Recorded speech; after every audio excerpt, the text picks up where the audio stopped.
Good evening, and welcome back to Almighty Sleep. A teenage girl from a village no one had heard of walked into the court of a crumbling kingdom, told a prince she had been sent by God to save France, and somehow, against every law of politics, warfare, and common sense, he believed her. She led armies, she turned sieges, she changed the course of a war that had been grinding on for nearly a century, and then, at 19 years old, they burned her at the stake. This is the complete story of Joan of Arc.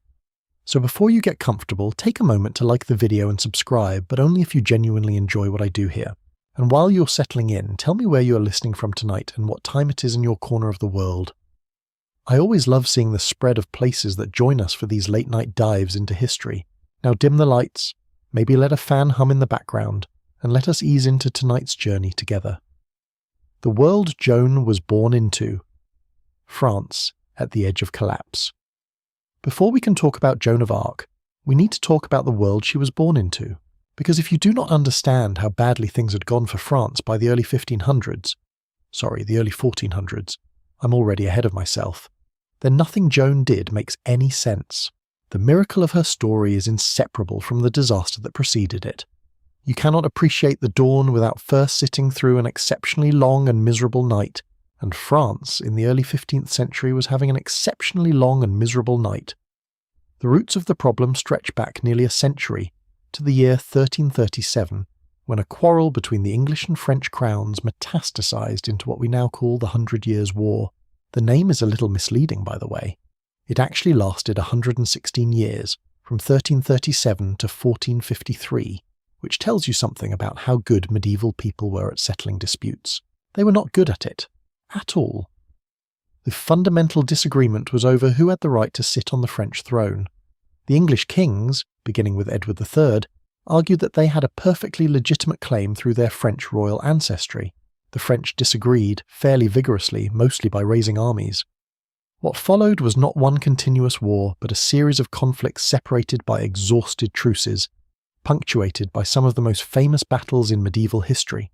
To understand France as Joan found it, you need to understand three things in particular. The first is Agincourt, the second is the madness of King Charles VI, and the third is the Treaty of Troyes. Together, these three things had turned France into something close to a failed state by the time Joan started hearing voices. Agincourt first. The year is 1415. King Henry V of England, young, ambitious, and in possession of one of the best armies in Europe, invades northern France. On the 25th of October, 1415, on a muddy field near the village of Agincourt in what is now northern France, his army of perhaps 8,000 men faces a French force estimated at anywhere from 12,000 to 40,000, depending on which chronicler you believe and how much you trust medieval military accounting, which is to say not much. What happens at Agincourt is a catastrophe for the French. The English longbowmen, firing from prepared positions on a narrow field flanked by woodland, tear through the advancing French knights with a ferocity that is almost impossible to overstate. The French nobles in their heavy armour advance through mud, in close-packed formations directly into storms of arrows. Thousands are killed. The flower of French nobility, as contemporaries described them, falls in the mud of a single afternoon.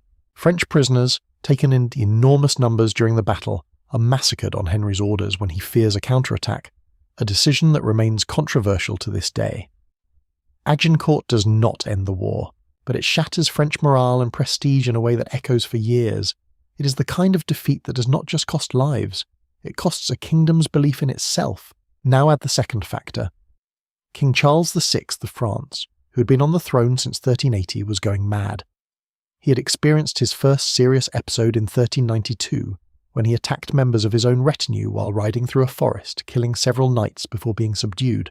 Over the following years, his mental state deteriorated. He had periods of relative clarity interspersed with episodes in which he did not recognize his wife, did not believe he was a king, and, in one particularly sad detail, sometimes did not believe he was made of flesh, fearing that his body was made of glass and that he might shatter. Charles VI's madness created a power vacuum at the centre of French government. Into that vacuum poured factions. The two great ones were the Armagnacs, allied with the legitimate royal court, and the Burgundians, followers of the powerful Duke of Burgundy, who controlled a vast territory in eastern France and the Low Countries, These two factions hated each other with the focused passion that only people who share a country and a language can really sustain over decades. They did not merely disagree politically, they assassinated each other's leaders, incited mob violence, and in general behaved in ways that would have been merely disgraceful in peacetime, but were genuinely suicidal with the English pressing in from the north. In 1419, the Duke of Burgundy, John the Fearless, was murdered on a bridge during peace negotiations with the Dauphin, the heir to the French throne, the young man who would later be known as Charles VII. Whether the Dauphin authorised the murder or whether it was done by his followers without his knowledge is debated. What is not debated is its consequence. The new Duke of Burgundy, Philip the Good, responding to his father's murder with the kind of cold calculation that the name Philip the Good does not quite prepare you for, made a formal alliance with the English. And this brings us to the third and most devastating development, the Treaty of Troyes signed in 1420. Under the terms of this treaty, the mad King Charles VI disinherited his own son, the Dauphin, on the grounds, conveniently pressed by the Burgundians, that the Dauphin was illegitimate. Whether this claim was true or simply politically convenient has been debated ever since. The treaty then declared Henry V of England the heir to the French throne, to be regent during Charles's lifetime and king upon his death. Henry married Catherine of Valois, Charles's daughter, cementing the arrangement. For a moment it looked as though France might simply be absorbed into an Anglo-French dual monarchy under English dominance. It is one of those historical pivot points where you can actually see a completely different version of European history hovering just off stage. And then, somewhat inconveniently for this plan, both Henry V and Charles VI died in 1422 within 2 months of each other. Henry died in September, Charles in October. Henry's infant son, the 9-month-old Henry VI, was proclaimed King of France and England, which is a remarkable thing to proclaim about a 9-month-old, but these were remarkable times. The Dauphin, the disinherited Charles, refused to accept the treaty. He maintained his court in the southern part of France, in territories largely south of the Loire River, and called himself the legitimate king. His enemies called him the King of Bourges, which was meant as an insult, reducing him to the status of a minor regional lord. To many people, looking at the situation from the outside, it seemed like a reasonable description of his actual power. He had a court, he had some territory, he had loyal supporters. But he also had almost no money, an army of questionable reliability, and advisors who spent much of their energy scheming against each other rather than fighting the English. By the late 1420s, the city of Orléans had come under English siege. This mattered enormously. Orléans sat on the Loire River and was considered the gateway to the remaining French-held territories in the south. If Orléans fell, the road to those territories would be wide open. Many people, French and English alike, believed that the fall of Orléans would effectively mean the end of the Dauphin's cause. He would have nothing left to defend and nowhere left to run. The mood in France, in the parts of France that still recognised the Dauphin, was close to despair. Soldiers were unpaid and sometimes deserting. Harvests had been disrupted by decades of war. Plague moved through populations already weakened by hunger. Towns changed hands with depressing regularity. The peasantry, as peasantries generally do in long wars, suffered most. Crops burned, livestock stolen, men conscripted or killed, women in constant danger from soldiers of every affiliation. This is the France that Joan of Arc was born into.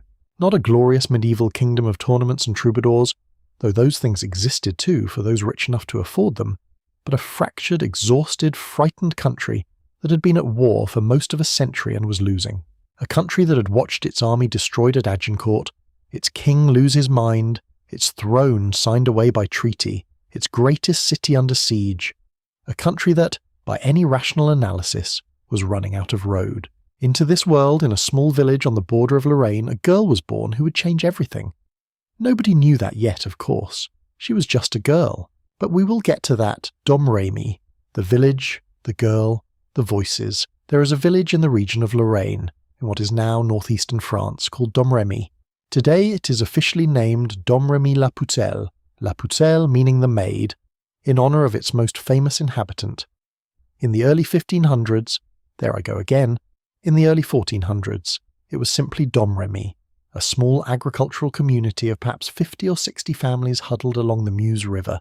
The village sat on the border between the Duchy of Bar and the County of Champagne, which meant it occupied one of those geographically interesting positions where loyalties were complicated and the political situation was always somewhat ambiguous. The local lord, the Lord of Nearby-Vaucouleurs, held territory in the name of the French crown, and Domremy itself identified with the Armagnac cause, with the Dauphin, with France proper, rather than with the Burgundians. This would matter. It shaped Joan's sense of the world from childhood. The village had a church, it had fields.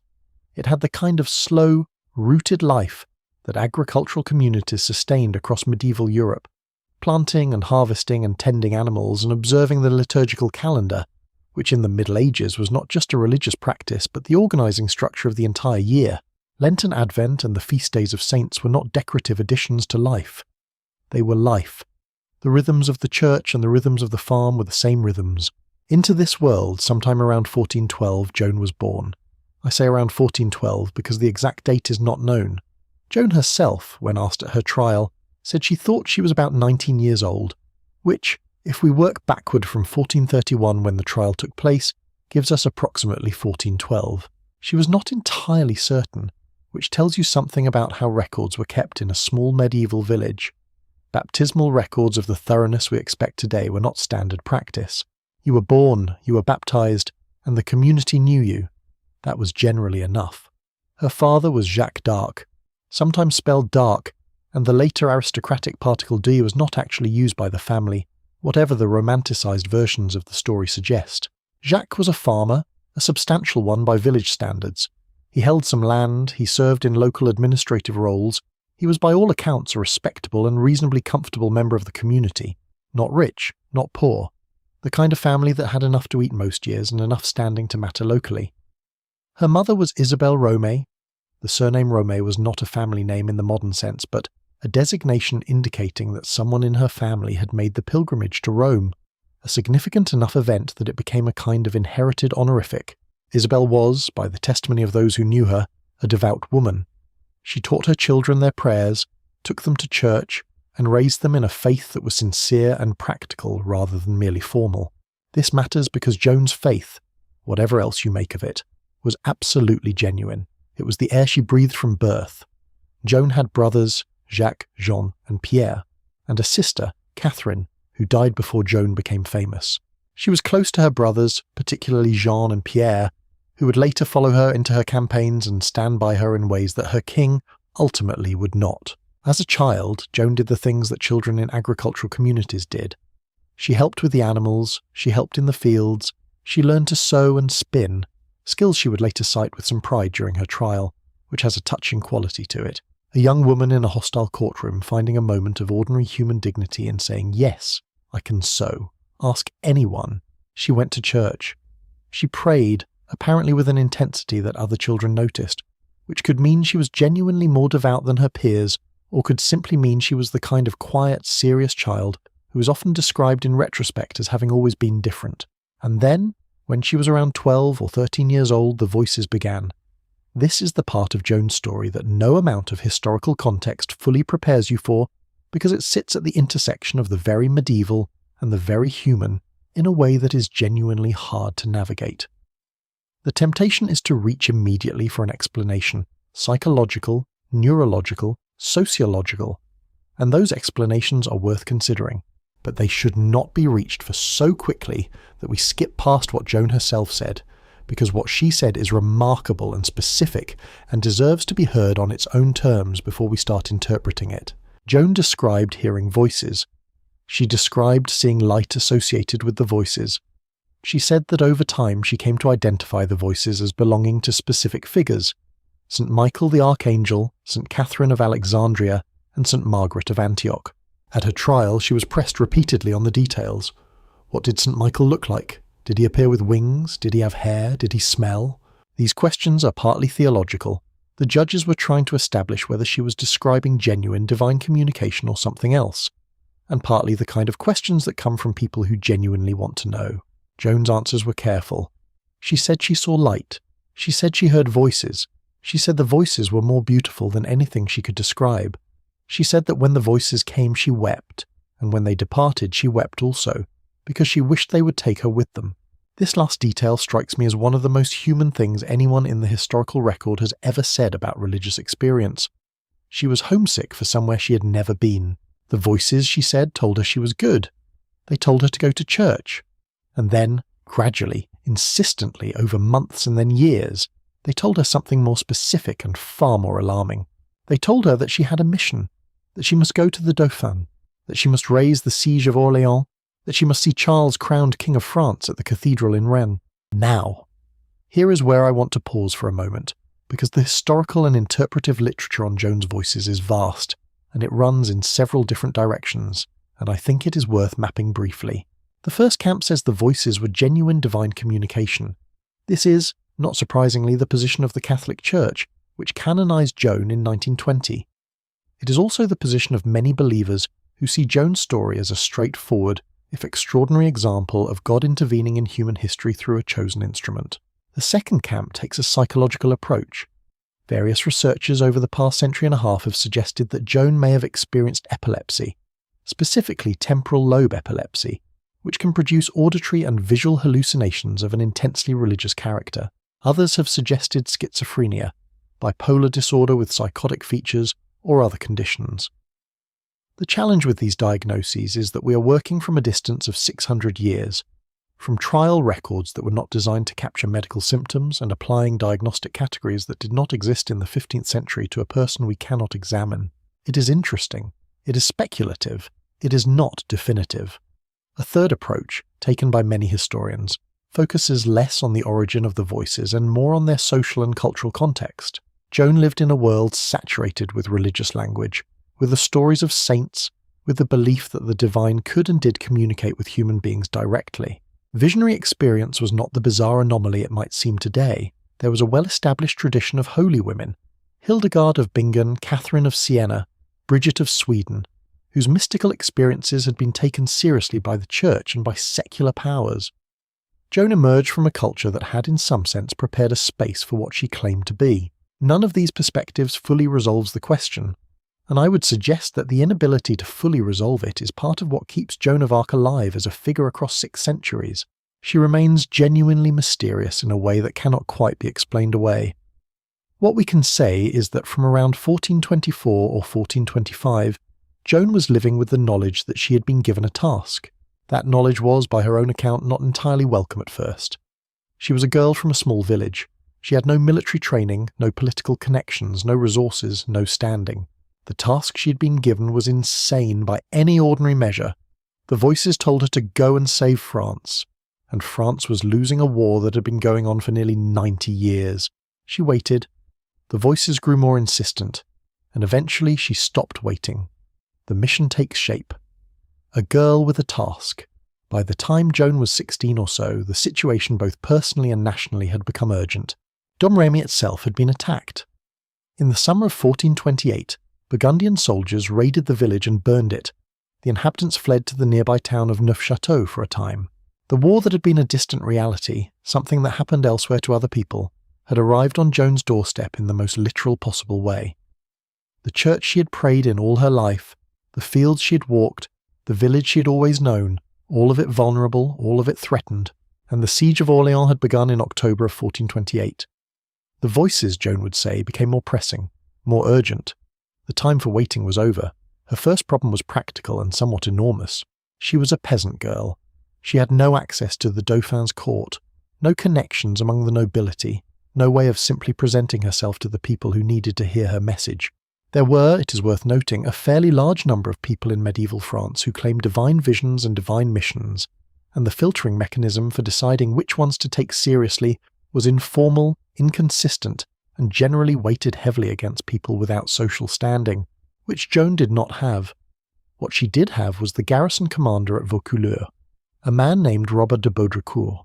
Vaucouleurs was the nearest significant town loyal to the Dauphin, and Baudricourt was a royal captain, a man with connections to the court, a man who could in theory provide an escort and a letter of introduction. He was also, by the accounts we have, deeply sceptical, somewhat exasperated, and repeatedly inclined to simply make Joan go away.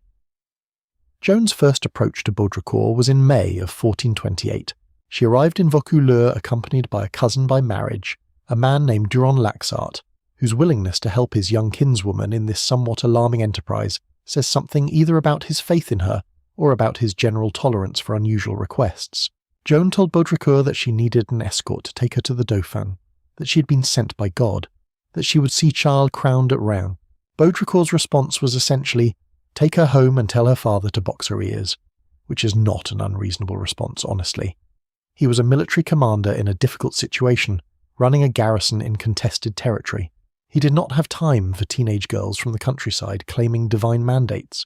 Joan went home, but she came back. The second approach was in January of 1429. By this point, the Siege of Orléans had been going for 3 months, and the situation was growing more desperate. Joan returned to Vaucouleurs, and this time something was different. Whether it was the changed military situation, or Joan's own changed manner, more certain, more insistent, less easy to dismiss, or simply the accumulation of time and repeated appearances, Baudricourt began to waver. There is a story, which may or may not be entirely accurate but is too good to leave out, that during this second period in Vaucouleurs, Jean predicted a French military defeat before news of it had arrived. The defeat at Rouvray, known as the Battle of the Herrings. It gets that name because the English supply convoy that was attacked was carrying salted herring for Lent, which gives you a sense of the kind of details medieval chroniclers were not above including. Joan reportedly told Baudricourt that the Dauphin's forces had suffered a reverse near Orléans, before the official news reached Vaucouleurs. When the news arrived and confirmed her account, it made an impression. Baudricourt was persuaded. He was not, it seems, entirely persuaded of her divine mission, but he was persuaded of something. Perhaps simply that this particular young woman was not going to go away, and that in the current circumstances extraordinary measures might be worth attempting. He provided her with an escort of 6 men, including 2 knights, Jean de Metz and Bertrand de Poulengy, who had been present during Joan's conversations with Baudricourt, and had come, seemingly, to believe in her. He provided her with a sword, a horse, and men's clothing. The men's clothing is worth pausing on. Joan adopted male dress for the journey to Chinon, and would continue to wear it, with one brief and ultimately catastrophic exception, until her death. She herself gave multiple reasons for this at various points. Practical safety on a journey through hostile territory among men, the instruction of her voices, the need to maintain modesty while sleeping alongside soldiers who were not her kinsmen. The trial would make the wearing of men's clothing one of its central charges against her. But at this point, in early February of 1429, it was simply a practical decision made before a long and dangerous journey through a war-torn country. The journey from Vaucouleurs to Chinon was approximately 550 kilometers, through territory that was either contested or outright hostile. It took 11 days, travelling mostly at night to avoid detection.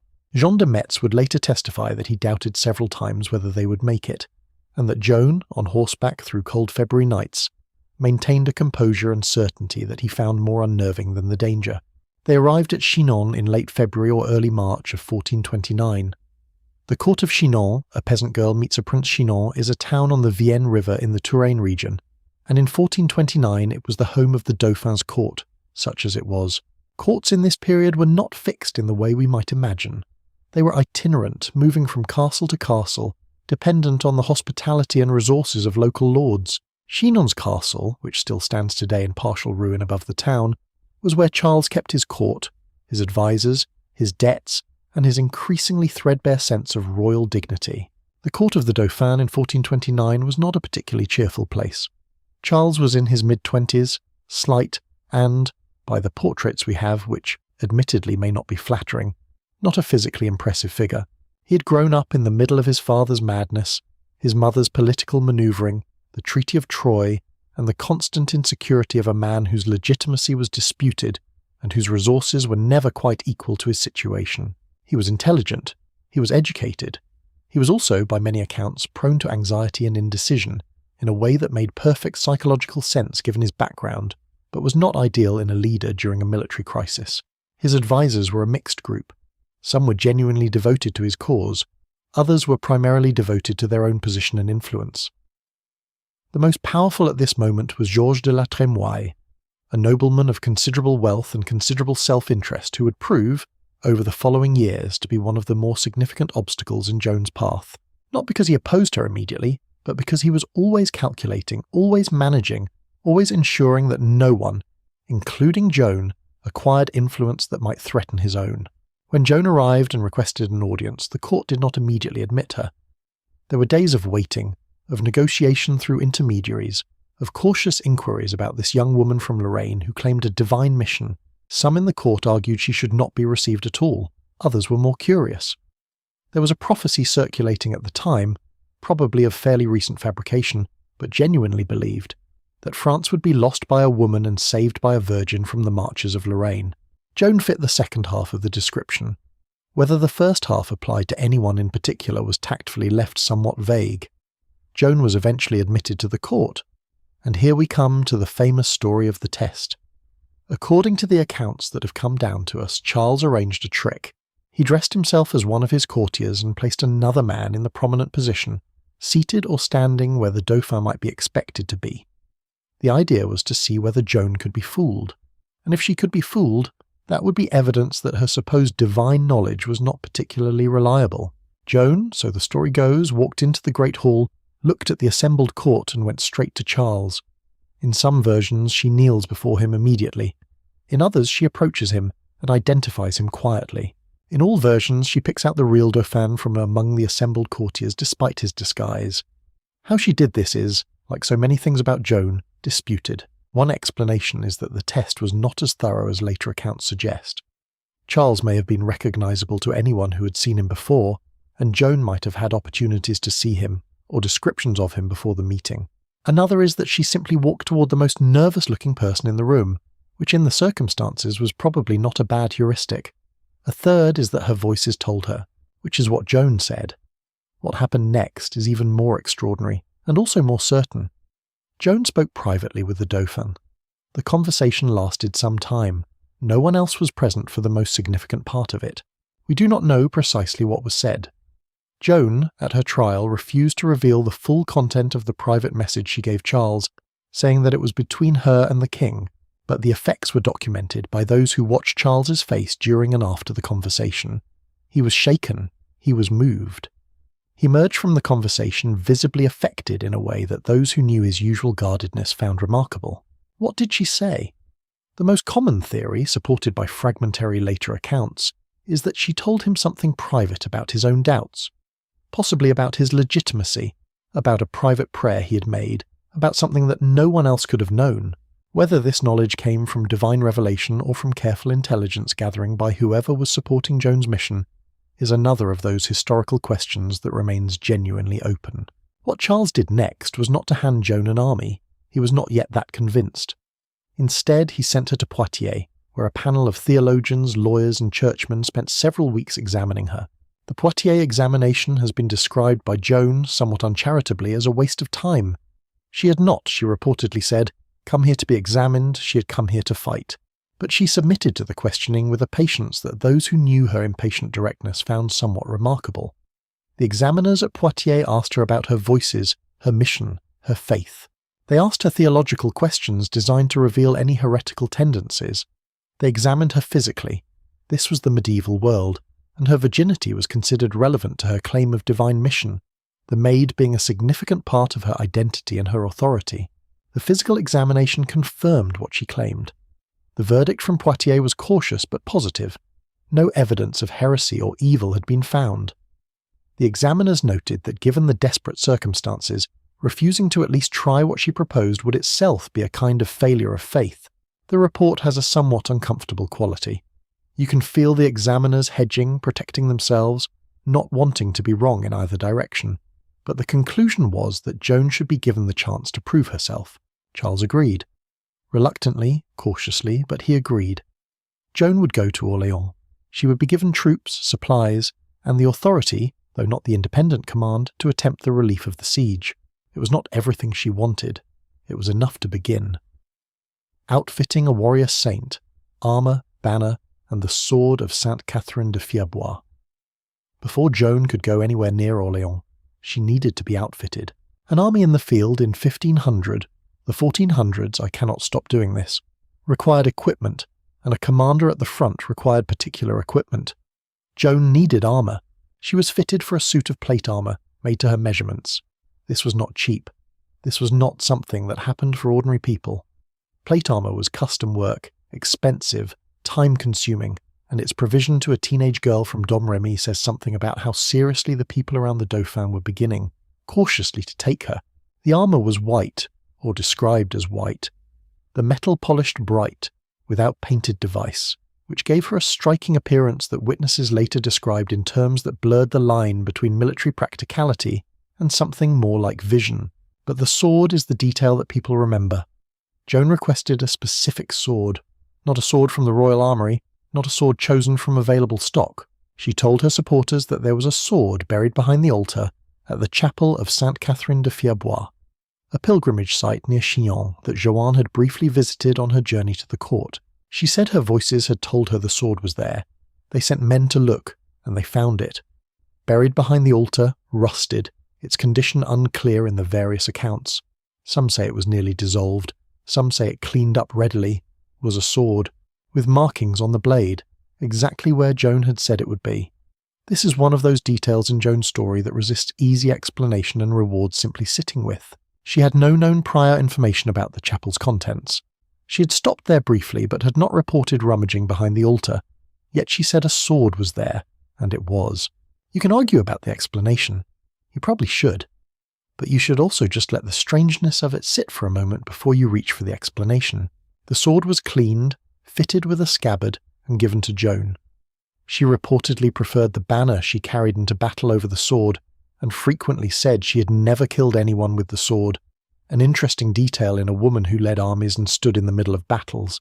The banner was her design, white cloth with fleur-de-lis, bearing the words Jesus Maria, decorated with an image of God enthroned, with 2 angels at his side. She held it, she said, to keep her hands free from killing and to encourage her men. Now here is where I want to tell you a little about the people who surrounded Joan during her campaigns, because they are part of the story, and they are fascinating in their variety. The Duke of Alençon was a young nobleman who had been captured at Agincourt as a boy, and spent years as a prisoner of war. He was released in 1429, just in time to meet Joan, and became one of her most devoted military companions. He called her La Pucelle, the maid, with what sounds in the accounts like genuine affection, and he was one of the witnesses at her trial whose testimony was most clearly designed to help rather than hurt her, even though it could not. La Hire, whose real name was Etienne de Vignol, and who went by La Hire because La Hire is simply a better name and he clearly knew it, was a professional soldier of the roughest possible kind. Profane, physically formidable, genuinely courageous, and reportedly somewhat baffled by Joan's insistence on prayer and confession before battle. There is a story, which may be apocryphal but which has been repeated for 600 years because it is too good not to repeat, that La Hire asked Joan for permission to swear, since soldiers swear, and he found it difficult to stop. Joan reportedly gave him permission to swear by his stick, which is a compromise that tells you something about her personality, firm in principle, not entirely without flexibility in practice. Jean de Metz and Bertrand de Poulengy, the 2 knights who had accompanied her from Vaucouleurs, were present. Dunois, the bastard of Orléans, illegitimate son of the late Duke of Orléans, commander of Orléans' own defences, would become a crucial figure in the coming campaign, and would remain for the rest of his long life one of Joan's most consistent defenders. Joan's personality as it emerges from these accounts and from her own trial testimony is genuinely striking. She was direct to the point of bluntness. She was impatient with delay and political manoeuvring. She was deeply devout in a way that was practical rather than contemplative. She prayed constantly, insisted on confessions before battle, banned camp followers from the army, and was described by multiple witnesses as weeping when she saw the dead, whether French or English. She was affectionate with those she trusted. She could be difficult when she felt she was being ignored. She had a temper. She also had the ability to inspire the kind of loyalty in soldiers that is very hard to manufacture and cannot be faked, because soldiers know the difference. She was, in short, a real person, not an icon, not a statue, a real young woman with opinions and impatience and grief and courage, and the kind of certainty that is either divine or possibly slightly exhausting to be around, depending on the day.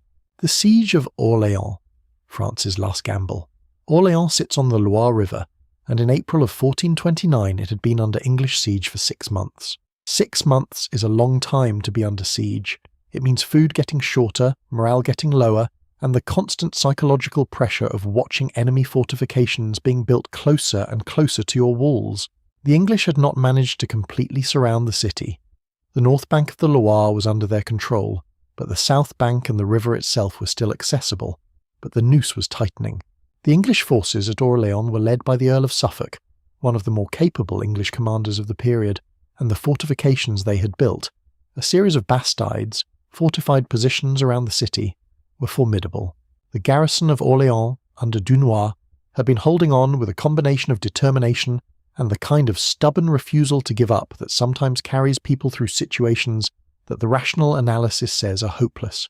When news reached Orléans that a relief force was coming, and that it was led by a young woman claiming divine mission, the reaction among the population was apparently one of desperate hope. They did not care at this point whether she was a saint or a madwoman. They were hungry and frightened, and they wanted help.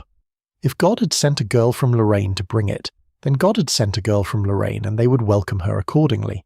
Joan arrived with a relief convoy, food, livestock, supplies, and several thousand soldiers, in late April. The entry into the city on the 29th of April was, by all accounts, extraordinary.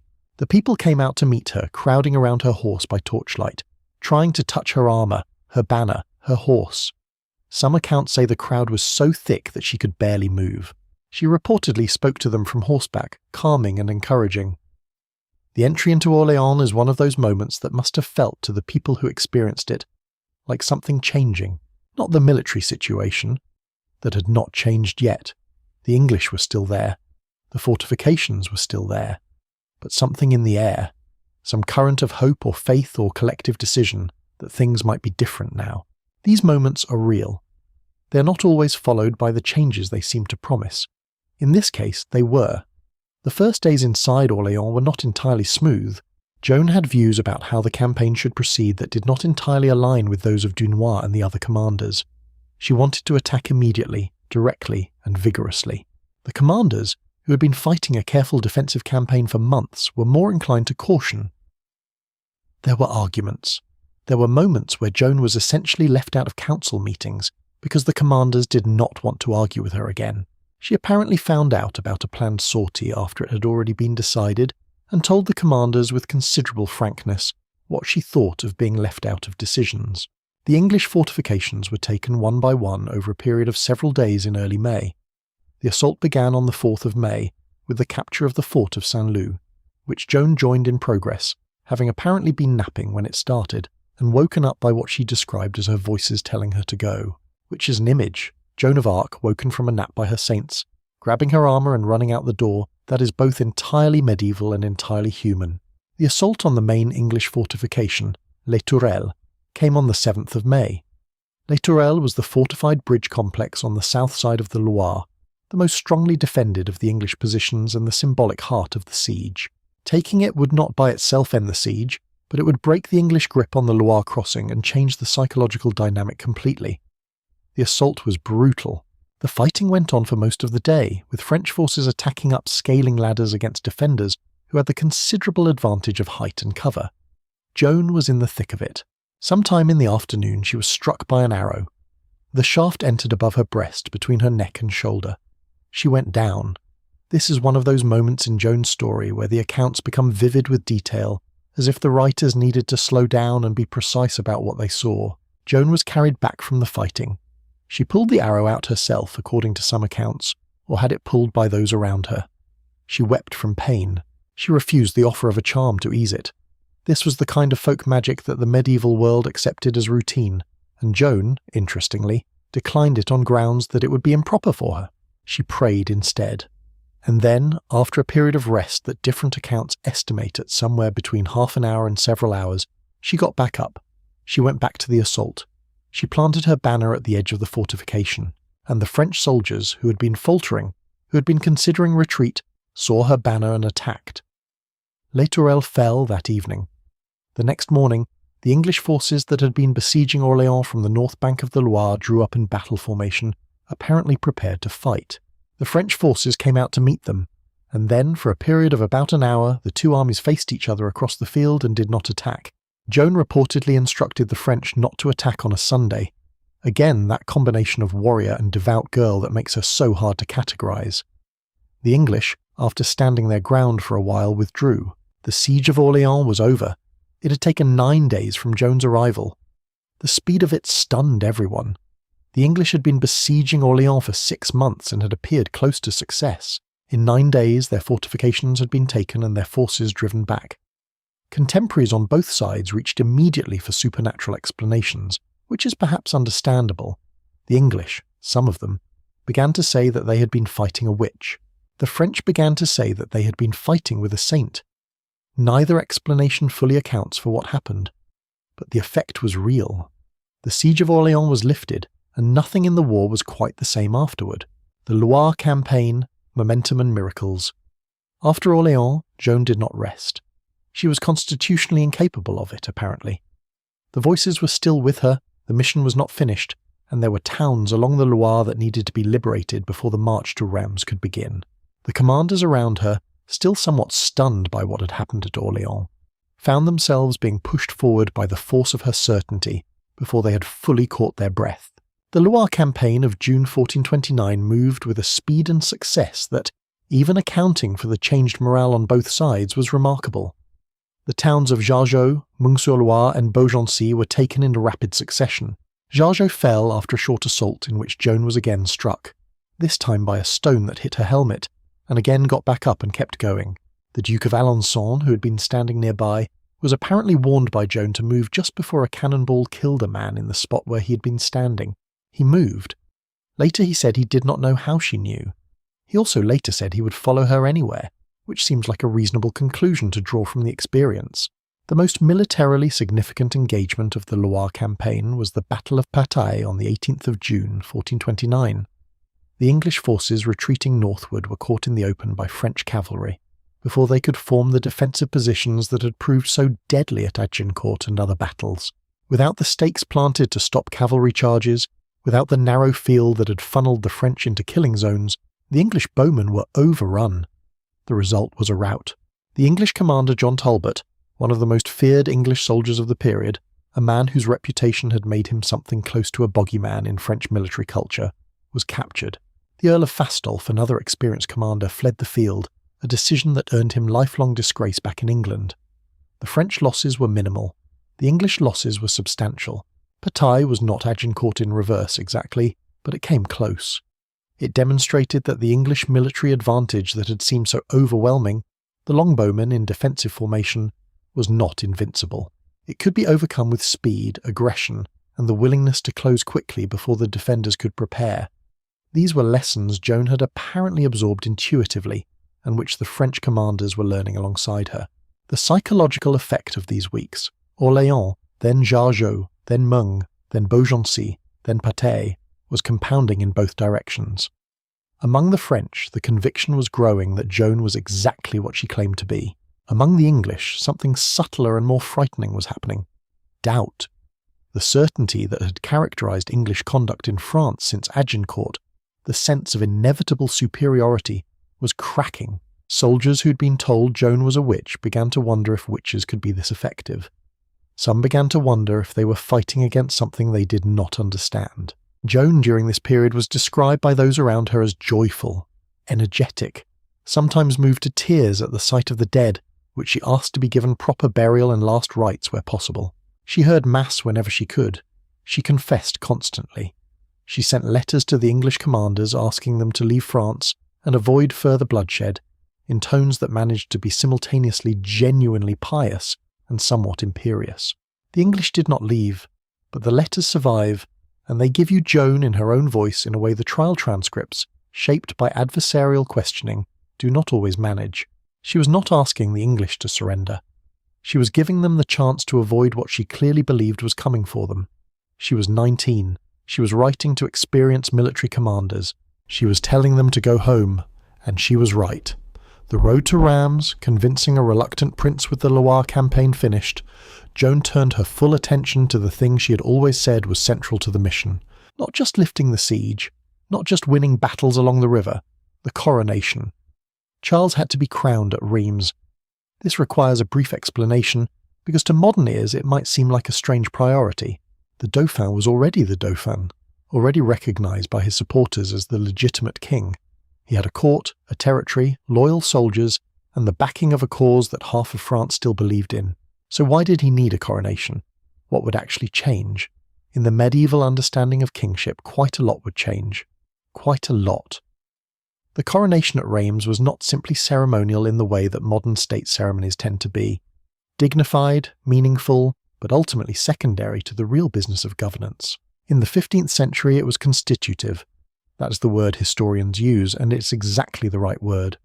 The coronation was the moment at which a French king became fully and properly a king, anointed with the holy oil said to descend from Clovis, the legendary first Christian king of France, in the cathedral at Reims where French kings had been crowned for centuries without interruption.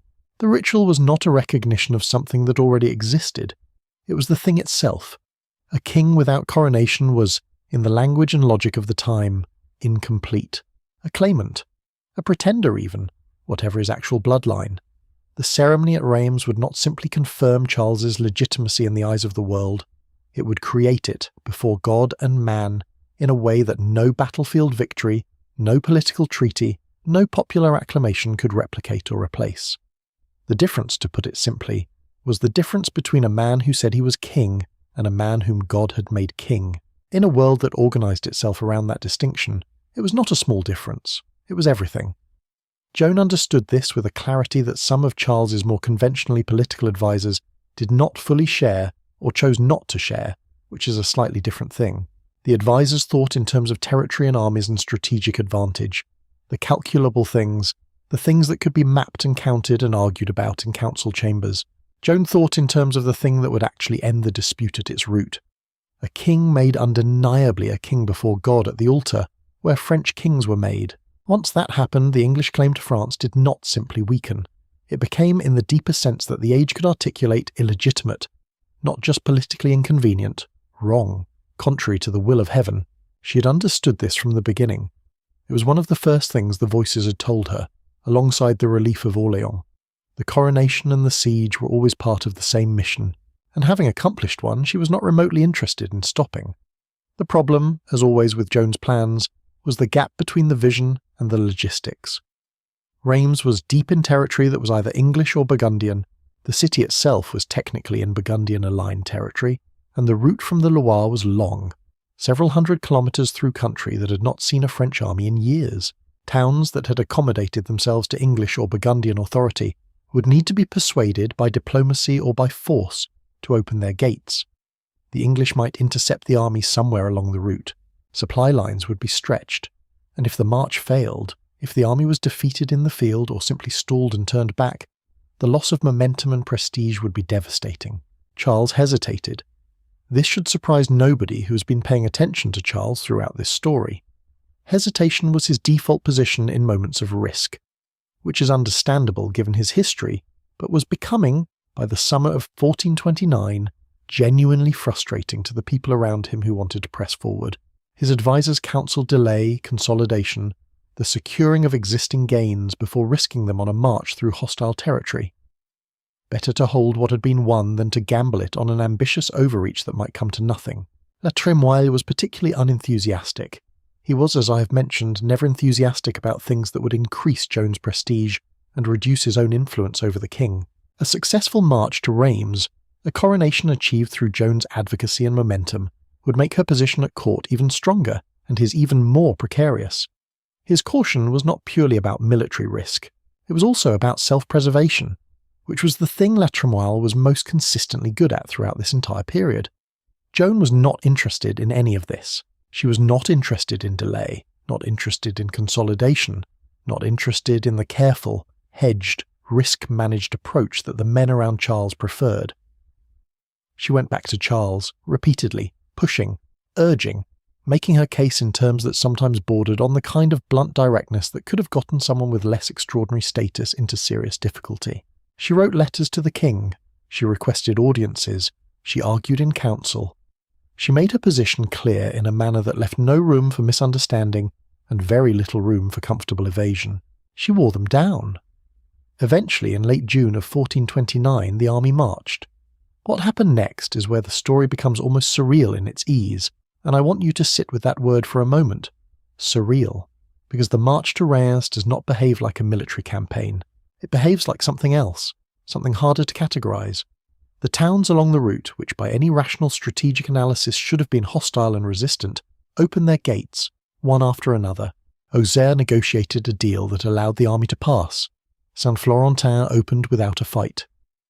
Troyes, the city, think about this for a moment, the very city where the disastrous treaty that had disinherited Charles had been signed 9 years earlier, the treaty that had handed France to the English. Troyes surrendered after a brief standoff. Joan apparently ended the standoff by announcing that the army would attack if the gates were not opened, an announcement delivered with such complete and unambiguous confidence that the city chose to believe her. Given recent events, this was a reasonable choice on their part. Chalon surrendered without any resistance at all. And then, on the 16th of July, 1429, less than 3 weeks after the army had set out, it reached Rheims. The city opened its gates. The chronicles that describe the march have a quality that is difficult to fully convey in summary.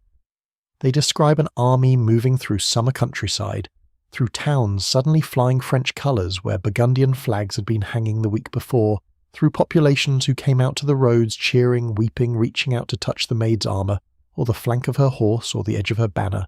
There is a sense in the accounts of something releasing, of a pressure that had been building for years suddenly finding its outlet. As though the towns had been waiting, not for an army strong enough to force them, but for a signal clear enough to give them permission to choose. And Joan, riding at the head of the column through the summer heat, was the signal. The sheer improbability of it is worth dwelling on. A French army marching through supposedly hostile territory, through towns and cities that had been under English or Burgundian control, and finding that the territory was not as hostile as it appeared, finding that underneath the surface accommodation to the occupying power was something else entirely, something that the sight of a white banner and a girl in armour was enough to bring back to the surface. Joan had been right. The coronation was the key. The visible, certain, anointed presence of a legitimate French king would accomplish something that armies and sieges and battlefield victories could not. She had understood this somehow from the beginning, with the kind of insight that cuts through complexity to the essential thing, and holds on to it despite every pressure to let go. The simplest analysis had been the correct one, as the simplest analysis sometimes is. You want the war to end? Make the king a king. Make him undeniably, sacramentally, divinely a king. Do it at Rheims in the cathedral, with the oil and the crown and the centuries of legitimacy that the ceremony carried, and then watch what happens. What happened was that the towns opened their gates, and the army reached Rheims on the 16th of July, and the city opened its gates too, and the coronation was coming. The coronation at Rheims, the moment she was made. For the coronation of Charles VII took place on the 17th of July 1429 in the Cathedral of Notre-Dame de Reims. It was a Sunday. The midsummer light would have come through the great rose windows of the cathedral, in the way it does in Gothic churches, broken into colours, falling across stone floors that had borne the weight of French kings for centuries. Charles was the latest in a very long line, and he knew it, and the people packed into the cathedral and crowding the streets outside knew it, and Joan of Arc, standing near the altar holding her white banner, knew it too. She had made this happen. Not alone, never alone. There were soldiers and commanders and loyal nobles and a city full of people who had held Orléans through 6 months of siege before she arrived. But she had been the force that moved everything forward when everything had stopped. She had pushed the reluctant prince through 2 months of hesitation and political delay. She had marched the army across supposedly hostile territory. She had stood outside the gates of Troyes and announced, with a confidence that the city apparently found entirely persuasive, that the army would attack if the gates were not opened. She had brought them here, and here they were. The ceremony itself followed the ritual that had been repeated in this cathedral since the coronation of Louis VIII in 1223, and before that reached back further still to the tradition of French royal consecration that stretched across the centuries to the very origins of French Christian kingship. Every element was precise, deliberate, and dense with accumulated meaning. Charles was vested in the royal robes. The peers of France, those who were present and those represented by proxy for those who were not, took their ceremonial positions. The Archbishop of Reims, Regnault de Chartres, presided over the ancient forms. Charles was anointed with the holy chrism, the sacred oil. This was the heart of the ceremony, the moment that everything else surrounded and protected. The anointing was what transformed a man into a king in the most complete theological sense that the 15th century could articulate. It was what Clovis, the first Christian king of the Franks, had received from Saint-Remy in this same city more than 900 years earlier. And the oil used at French coronations was held to descend in some mystical continuity from that original anointing. Whether you take that claim literally or understand it as the kind of sacred metaphor that institutions generate to give themselves depth and permanence, the effect was the same. The oil on Charles's skin in that moment carried 9 centuries of French kingship with it.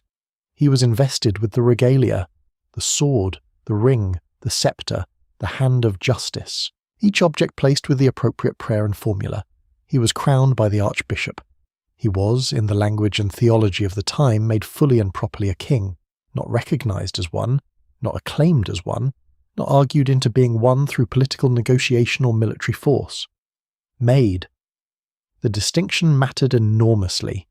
It was the distinction Joan had always been making, even when the people around her were too busy calculating strategic advantage to listen. Joan of Arc stood in the cathedral during the ceremony holding her banner. This too was deliberate.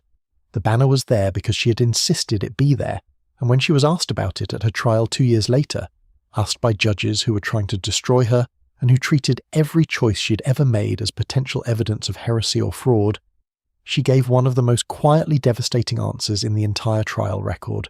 She said that the banner had been in the toil, and it was right that it should be in the honour. Stop and sit with that for a moment, because it deserves the pause. The banner had been in the toil. It had been carried into the assault on the English fortifications at Orléans. It had been present at Jargeau and Patay and every engagement along the Loire. It had been planted at the walls of fortified cities while arrows and crossbow bolts came back the other direction. It had been through the fighting. It deserved to be at the celebration. This is not a complicated argument. It is not a theological argument or a legal argument or a political argument. It is a statement of simple justice made by a 19-year-old in a room full of men who wanted to condemn her. And it is so clean and so right that the men in the room apparently had nothing to say to it. That is Joan, in a sentence. That is what she was. Multiple witnesses testified afterward that she wept during the coronation ceremony. Not the contained, dignified weeping appropriate to formal occasions, the kind where you press your lips together and blink rapidly and hope nobody notices. She wept openly, visibly, in the way that people weep when something they have been working toward for a very long time, through a great deal of difficulty and pain and doubt, finally and actually happens. The kind of weeping that is not grief, but its exact opposite. The release of a tension so sustained that its ending feels almost like grief simply because the body does not always know the difference. Think about what she had been carrying since she was 12 or 13 years old in the fields outside Domremy. The voices had told her something enormous and specific, and in many ways terrifying. They had told her that she, a peasant girl with no military training and no social standing and no political connections, was going to save France, that she was going to lift the Siege of Orléans and see the Dauphin crowned at Reims. She had spent years hearing this. She had spent years knowing it and not being able to act on it. She had been turned away by Robert de Baudricourt not once but twice before he finally agreed to give her an escort. She had been examined by theologians at Poitiers for weeks, while Orléans was still under siege and time was passing. She had been wounded at Orléans, wounded again at Jargeau. She had argued with commanders who did not want to take her advice, and pushed a king who did not want to be pushed, and marched an army through hostile territory that turned out miraculously not to be as hostile as anyone had feared. And now Charles was being crowned.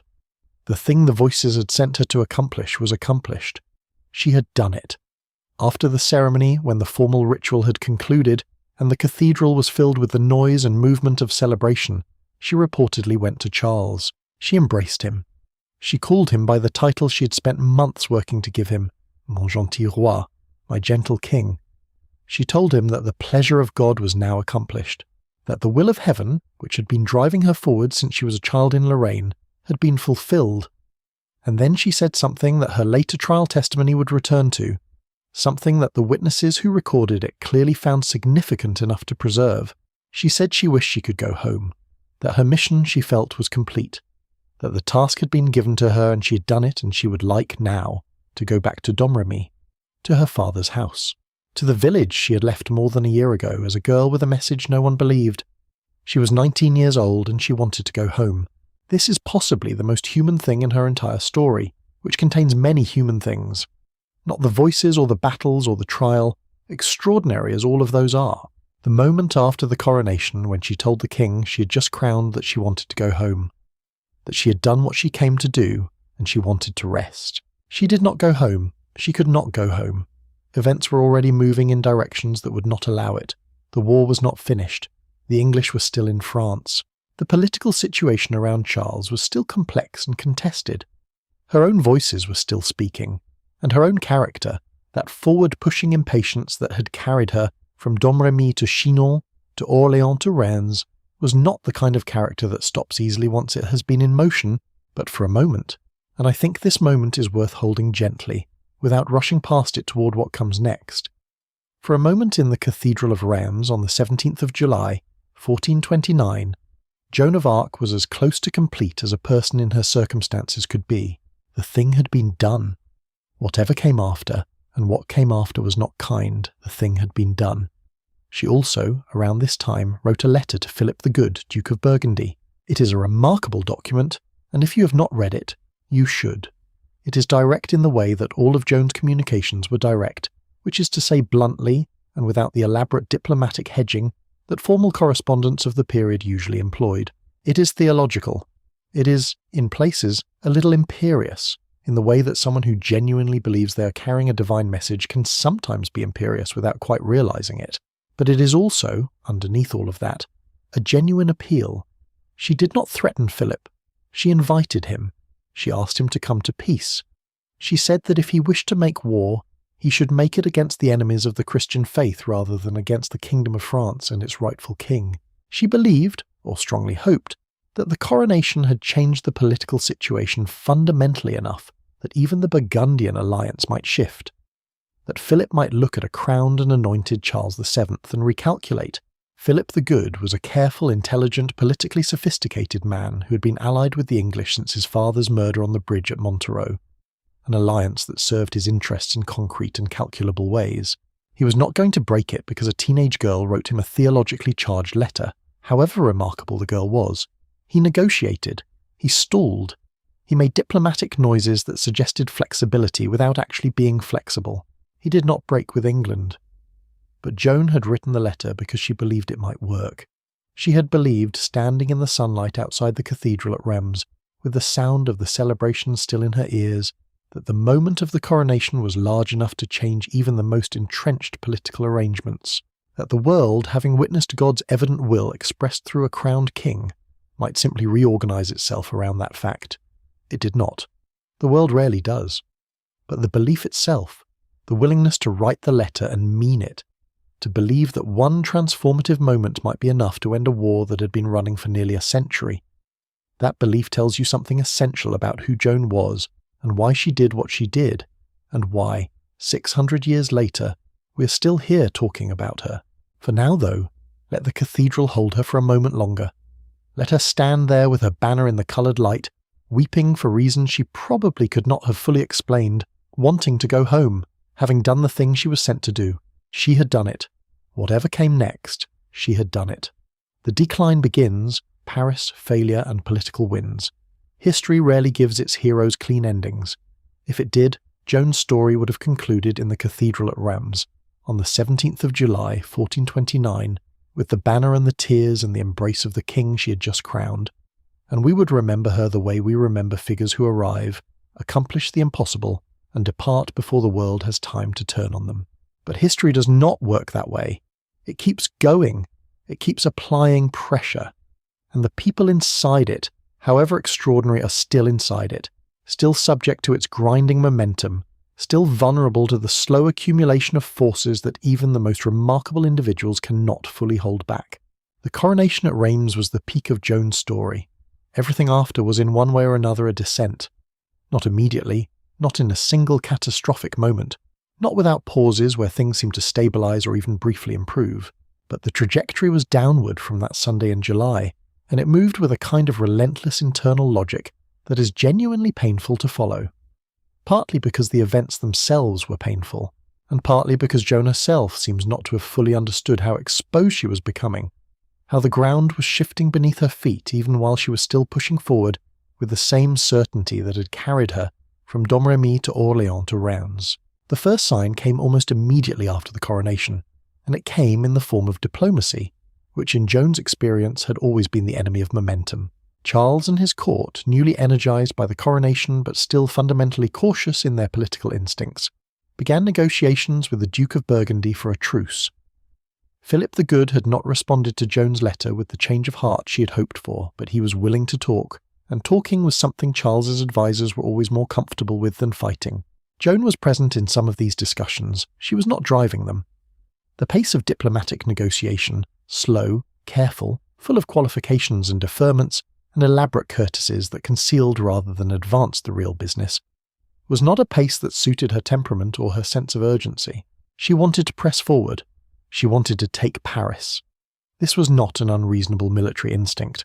The coronation had generated momentum of the kind that evaporates quickly if it is not used. The English position in France was shaken. The Burgundian alliance was at least nominally in discussion. The psychological advantage that had been built through the Loire campaign and the march to Reims was real, but it was also fragile, the kind of thing that depends on continued forward movement to sustain itself. Stop, and people begin to calculate again. Stop, and the English have time to reinforce and reorganize.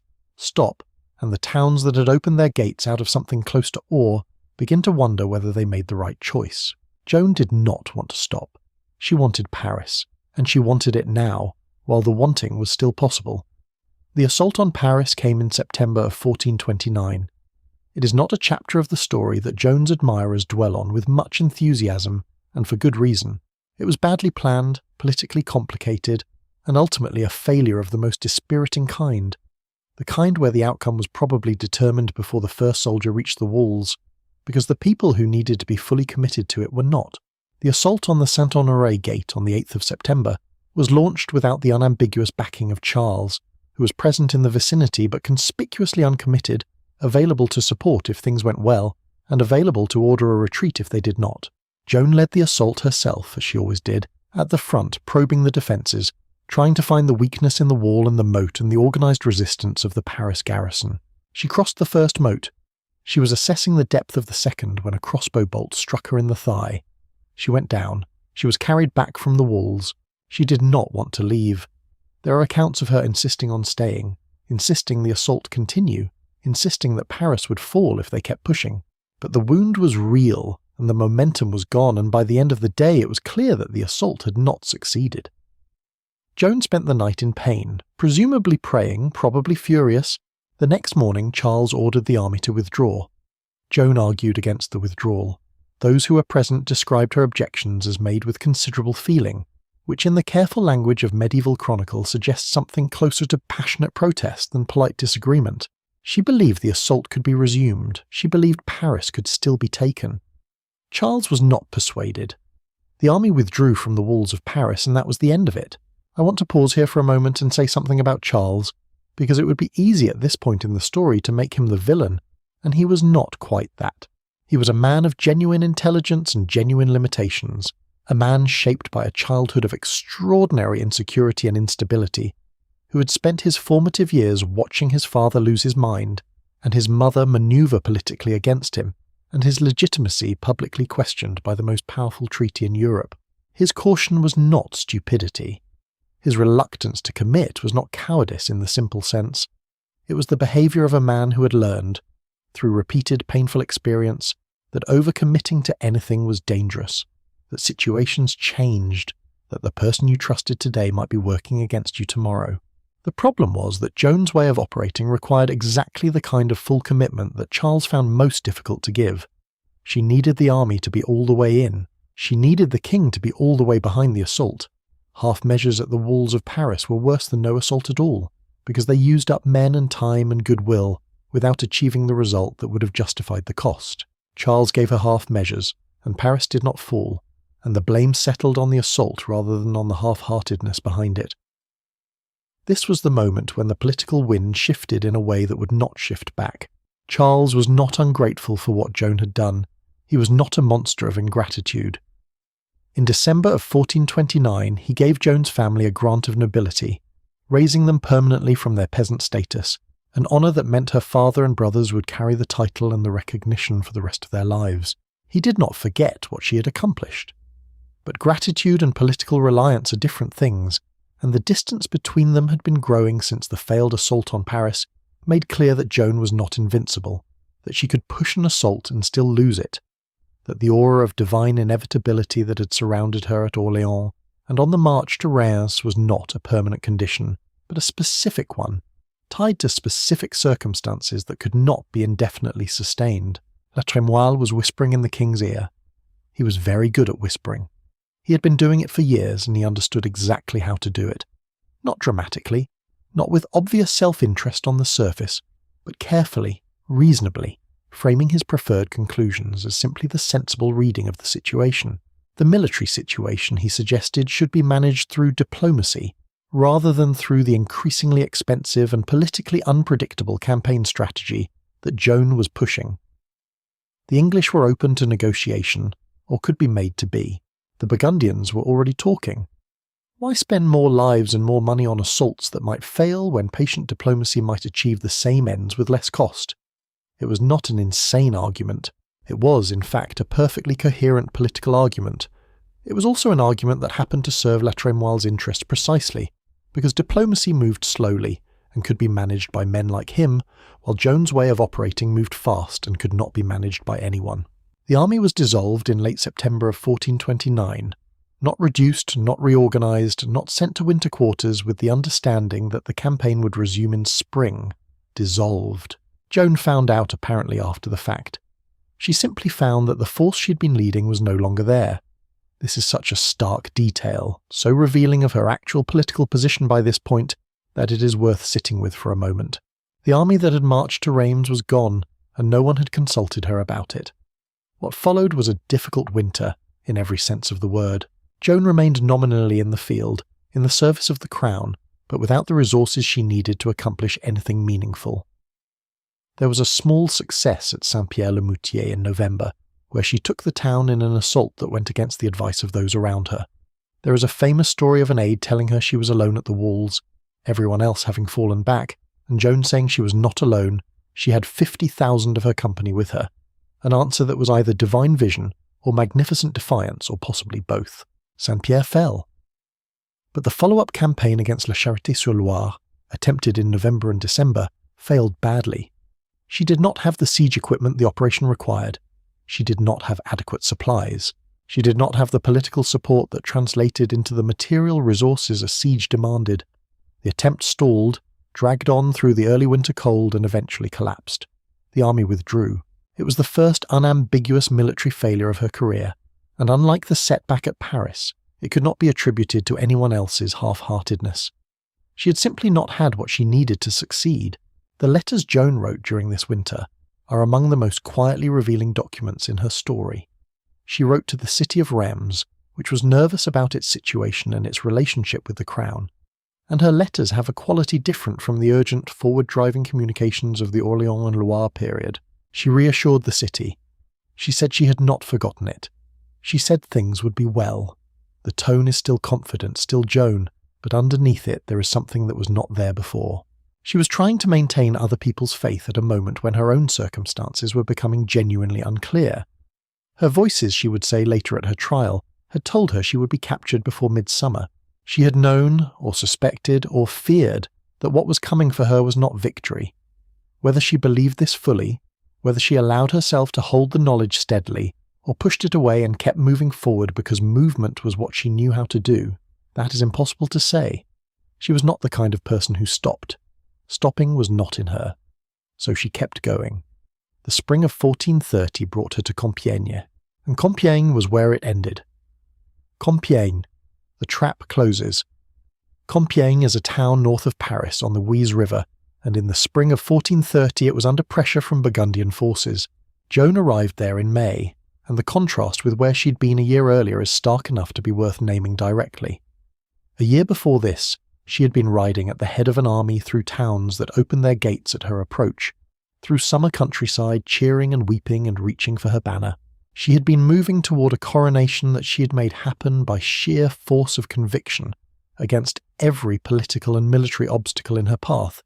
She had been, in the most literal sense, unstoppable. Now she was in Compiègne, doing the necessary, grinding, unglamorous work of a war that still had not ended despite everything that had happened, holding a town under Burgundian pressure in the service of a king who had dissolved her army without consulting her, who had withdrawn from the walls of Paris without fully committing to the assault, who had given her family a title of nobility as a gesture of gratitude that was also, unmistakably, a kind of severance. The title said, "We remember what you did." The dissolved army said, "We will decide what happens next." She kept going anyway, because she was Joan, and stopping was not something she knew how to do, and the voices were still speaking, and there was still work to be done even if the work no longer had the shape of Orléans and Reims. On the 23rd of May, 1430, she led a sortie from the town gates. A sortie, for those unfamiliar with the mechanics of medieval siege warfare, is an offensive raid launched from inside a besieged or threatened position against the besieging force. The purpose is disruption, to destroy enemy preparations, to capture supplies, to damage morale, to remind the forces outside the walls that the people inside are not simply waiting passively to be overcome. Sorties were standard military practice, a routine tool in the management of siege situations, and Joan had led and participated in them before. There was nothing inherently extraordinary about the decision to ride out from Compiègne on the 23rd of May. It was the kind of thing that was done. This one went wrong. The details of what happened at the gates of Compiègne on the 23rd of May, 1430, are disputed. They were disputed almost immediately after the event by people who had strong reasons to tell the story in particular ways, and they have been disputed by historians ever since, which means that we are working with fragmentary evidence filtered through layers of political interest and after-the-fact interpretation. I will tell you what is agreed, and then I will tell you what is contested, and I will be honest with you about the fact that the contested part is the part that matters most. What is agreed is this. Joan and her force rode out from the gates of Compiègne and engaged the Burgundian forces. The engagement went badly. The French force came under pressure and began to retreat back toward the town, and the gates of Compiègne closed before Joan could get back inside. She was left outside. That is the agreed core of the story, and even stated that boldly, without any interpretation, it is devastating. Joan of Arc, outside the gates of a town she'd come to defend, with Burgundian soldiers between her and safety, and the gates closed. Why the gates closed when they did is the question that has occupied historians for 600 years, and I am not going to pretend there is a clean answer, because there is not. The most dramatic interpretation, the one that contemporary French sources sympathetic to Joan tended to favour, is that the closure was deliberate, that the commander of the Compiègne garrison, a man named Guillaume de Flavy, raised the drawbridge intentionally, with full knowledge that Joan was still outside, sacrificing her to the Burgundians. The motivation offered for this interpretation varies depending on the source. Some suggest Flavy acted for his own reasons. Others suggest he was acting on instructions from someone higher up, from the court, from La Trémoille, from people who had decided that Joan was no longer an asset worth protecting and had perhaps become a complication worth removing. Under this reading, what happened at Compiègne was not a military accident. It was a betrayal, deliberate, calculated, and cold. The more charitable military interpretation holds that it was chaos, that the retreat from the sortie was confused and fast-moving, that Burgundian forces were pressing closely behind the retreating French troops, that the gates were closed when they were closed in order to prevent the Burgundians from following the retreating soldiers directly into the town, and that Joan's position in the retreat, she habitually fought at the rear of retreating forces, covering the withdrawal of her troops because that was the kind of commander she was, meant that she was simply too far back when the decision to close the gates was made. Under this reading, Flavy made a difficult decision in a chaotic moment, and Joan was captured not because anyone chose to sacrifice her, but because war is full of terrible timing, and she happened to be in the wrong place when the gates came down. We do not know which of these is true. The evidence is genuinely insufficient to settle the question. The people who would have known best, Flavy himself, the soldiers who were present, any couriers who might have carried orders from the court, had powerful incentives to tell the story in ways that served their own positions, and the accounts that survive reflect those incentives in ways that make them unreliable as neutral testimony. Flavy, who lived for another 20 years after Compiègne and was never formally accused of betrayal in his lifetime, maintained that the closure of the gates was a military necessity. His defenders have argued that case ever since. Joan's defenders have argued the opposite. The argument continues. What cannot be argued is what happened next, because what happened next is documented clearly enough. Joan, outside the gates, in the press of retreating soldiers, fighting on horseback, was pulled from her horse. The man who pulled her down was a Burgundian soldier named Lionel de Vendôme, a member of the household of the bastard of Vendôme, who was himself fighting for the Burgundian cause. He grabbed Joan by her surcoat, the cloth garment she wore over her armour, and hauled her from the saddle. She was pulled down into the mass of soldiers and she surrendered. This is another moment in Joan's story that I find myself wanting to slow down for, because it is so far from the image that the word surrender conjures when applied to her. Joan, who had ridden into every engagement at the front, who had gotten back up after an arrow through the shoulder at Orléans and a crossbow bolt in the thigh at Paris, who had stood outside the walls of Troy and announced her intention to attack with a confidence that had made the city simply open its gates rather than find out if she meant it. Joan, pulled from her horse by a Burgundian soldier grabbing her coat, brought down in the mud outside the gates of a town she had come to defend. She surrendered to Lionel de Vendôme. She was taken prisoner. For the Burgundians, this was an extraordinary prize, and they knew it immediately. Joan of Arc, the Maid of Orléans, the woman who had lifted the siege and crowned the king, captured. Philip the Good was informed, and the negotiations about what to do with her began almost at once. She was too significant to handle through the ordinary mechanisms of medieval prisoner management. The standard procedure was ransom. You captured someone important, you established their price, you negotiated, you exchanged money for the prisoner, and everyone went home. But Joan's significance made the ordinary procedure inadequate. She was not simply a valuable prisoner. She was a political and symbolic force of the First Order, and what happened to her would matter enormously to the balance of the war and the credibility of everything she represented. The English were very, very interested. They had been trying to neutralize Joan since Orléans, and they had not managed it by military means. The victories she had inspired had not been reversed. The coronation she had achieved could not be undone. But a prisoner was a different proposition from an active military leader. A prisoner could be tried. A prisoner could be condemned. A prisoner could be made to recant, or failing that, could be executed in ways that, if managed properly, would damage the cause she had embodied rather than strengthening it. Charles VII was informed of Joan's capture. He was informed promptly, clearly, with full understanding of the situation and what was at stake. And then, at every subsequent point that history records, he did nothing. He did not ransom her. He did not organize an exchange of prisoners. He held English prisoners who might have been offered in exchange, and he did not offer them. He did not send an army to Compiègne to attempt a rescue while Joan was still held there rather than transferred to English custody. He did not, as far as anyone can tell from the historical record, make any serious practical effort to secure her release or her safety. There may have been diplomatic communications at a low level. There were no actions. Why not is a question that has troubled historians almost as much as the question of the gates. The answers that have been proposed range from the cynical to the merely sad.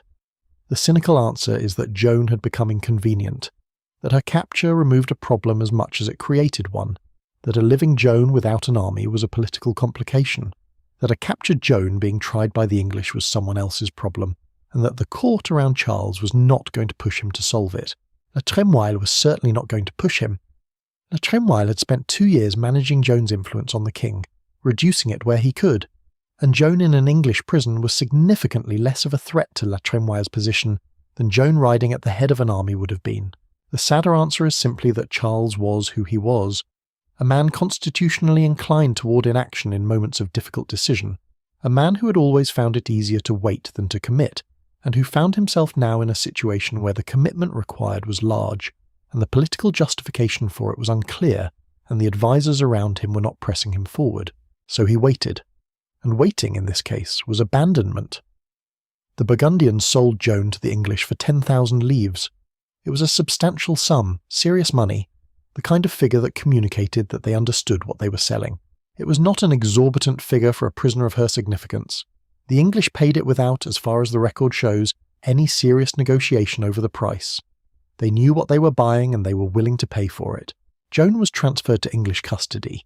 She was taken to Rouen, and the last chapter of her life began. It is worth pausing before we follow her to Rouen to note one thing about the moment of her capture that the historical record preserves almost incidentally. When she was pulled from her horse and brought down outside the gates of Compiègne, the people who witnessed it, soldiers on both sides, people watching from the walls, understood immediately what had happened. The maid had been taken. The capture of Joan of Arc was not a minor military event that took time to be understood. It was recognized instantly as the end of something, whether it was also the beginning of something else, whether what the English were planning would succeed, or whether it would in the long run produce exactly the opposite of the result they intended, is what the rest of the story is about. She was 19 years old, she was in English hands, and the machine of condemnation was already being assembled. The trial begins. Rouen and the machine of condemnation. Joan was taken to Rouen, the English administrative capital of Normandy, and the journey itself was a statement of intent. She was not transported as a prisoner of war with the dignity that medieval convention afforded to captured nobility. She was transported as a problem to be solved, a threat to be neutralized, a symbol to be unmade. The English understood exactly what Joan represented, and they understood that simply killing her was not enough. They needed something more elaborate than a sword or a rope. They needed the church. She was held in the castle at Rouen, and her imprisonment was designed from the beginning to be as difficult and degrading as possible, within the limits of keeping her alive long enough to be tried. She was not placed in a church prison, which was what canon law specified for a woman accused of heresy. Canon law required that female prisoners awaiting ecclesiastical trial be kept in the custody of women, in conditions appropriate to their sex and to the presumption of innocence that the trial process was supposed to maintain. The English ignored this requirement entirely.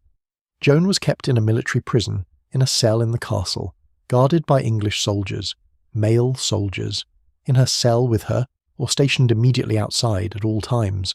She was chained, at least some of the time. The accounts vary on the precise details, whether she was chained to a wooden block that restricted her movement, whether the chains were on her legs or her wrists or both, whether they were removed during interrogation sessions or maintained throughout. What is consistent across the accounts is that the conditions were deliberately harsh, deliberately humiliating, and deliberately designed to wear her down before the formal process even began. The people running the trial wanted a broken Joan, or at least a weakened one. They did not get quite what they wanted, which is one of the more remarkable things about what followed. The trial that followed was called an ecclesiastical trial, a church trial, a trial for heresy. It was presided over by Bishop Pierre Cauchon of Beauvais, and Cauchon is one of the figures in Joan's story who deserves particular attention, because he's not quite the simple villain that the most dramatic versions of the story make him.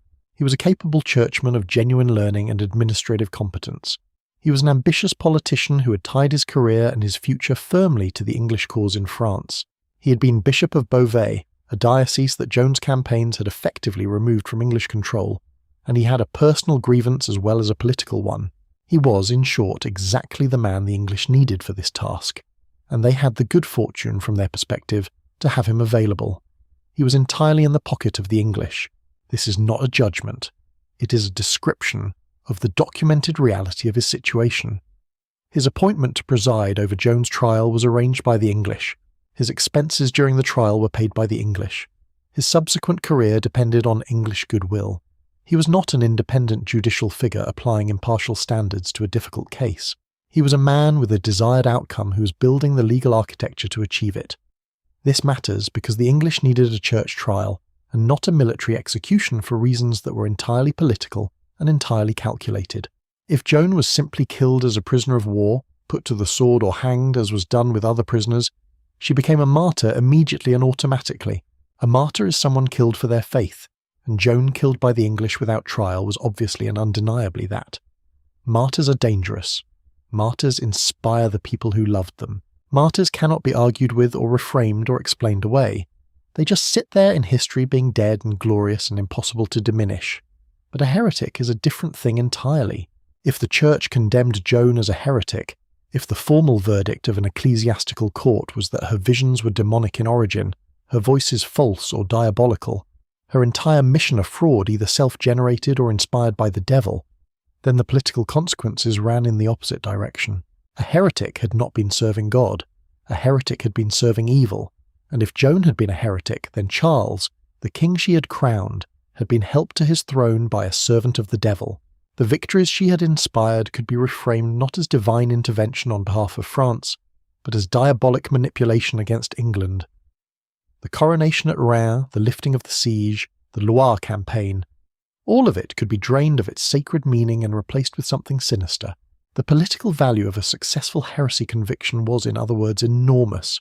It was worth the elaborate trial, worth the months of interrogation, worth the considerable expense of staffing the proceedings with theologians and lawyers of genuine quality. Cauchon understood this perfectly. He was not a stupid man. He was given a task and he brought to it the full resources of his intelligence and his experience and his not inconsiderable legal and theological competence. He built a machine. That is the only word that quite captures the trial he constructed.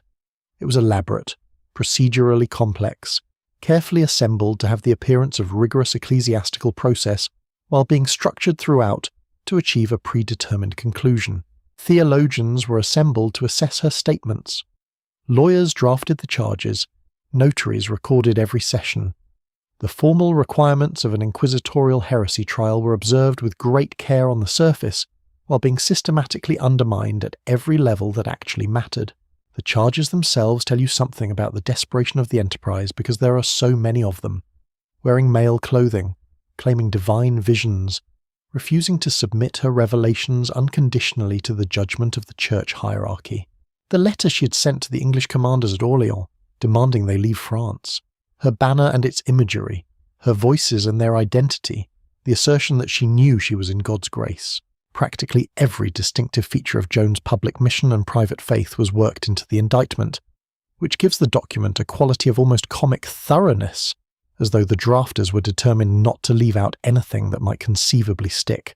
When you need that many charges against one 19-year-old girl, it suggests that confidence in any single charge carrying the day was not especially high. The trial began in January of 1431. Joan was 19 years old. She had no lawyer, she had no advisor. She had no one in that room whose interest was her welfare rather than her condemnation. She was facing assembled professional theologians and canon lawyers who had spent months preparing their case, who had access to all her prior testimony from Poitiers and from witnesses who had known her during the campaigns, who had her letters, who had accounts of everything she had said and done since she arrived at Vaucouleurs 2 years earlier. They had every institutional advantage that the most powerful religious and political forces in northern France could assemble. She had her own mind, she had her faith, she had her voices, and she had a natural intelligence that the months of imprisonment and the degrading conditions of her confinement had not managed to dull. She did surprisingly well. She answered questions with precision. She declined to answer questions that were traps, or answered them obliquely in ways that denied the judges the admissions they were looking for. She corrected mischaracterizations of her previous testimony. She made the occasional remark of such startling clarity or dry wit that the notaries, whose job was to record what was said rather than to react to it, seemed to have found it difficult not to note that the room was affected. This clearly annoyed the judges. They had expected or perhaps hoped for a girl broken by imprisonment and frightened into incoherence. What they got was Joan. And Joan, even chained and exhausted and alone in a room full of enemies, was not easily broken. The interrogations would go on for months. The machine had been built. Now it had to run. The questions. Joan in the dock. The trial testimony of Joan of Arc is one of the most remarkable documents to survive from the Middle Ages. It was recorded in Latin by notaries and later translated into French, and while it was certainly shaped by the hands that recorded it and the purposes for which the trial was being held, it preserves enough of Joan's actual voice to be genuinely extraordinary. You can hear her. 600 years later, you can hear her. The questioning sessions were exhaustive. They covered her childhood, her voices, her mission, her clothing, her banner, her letters, her battles, her attitudes toward the church, her attitudes toward the Pope.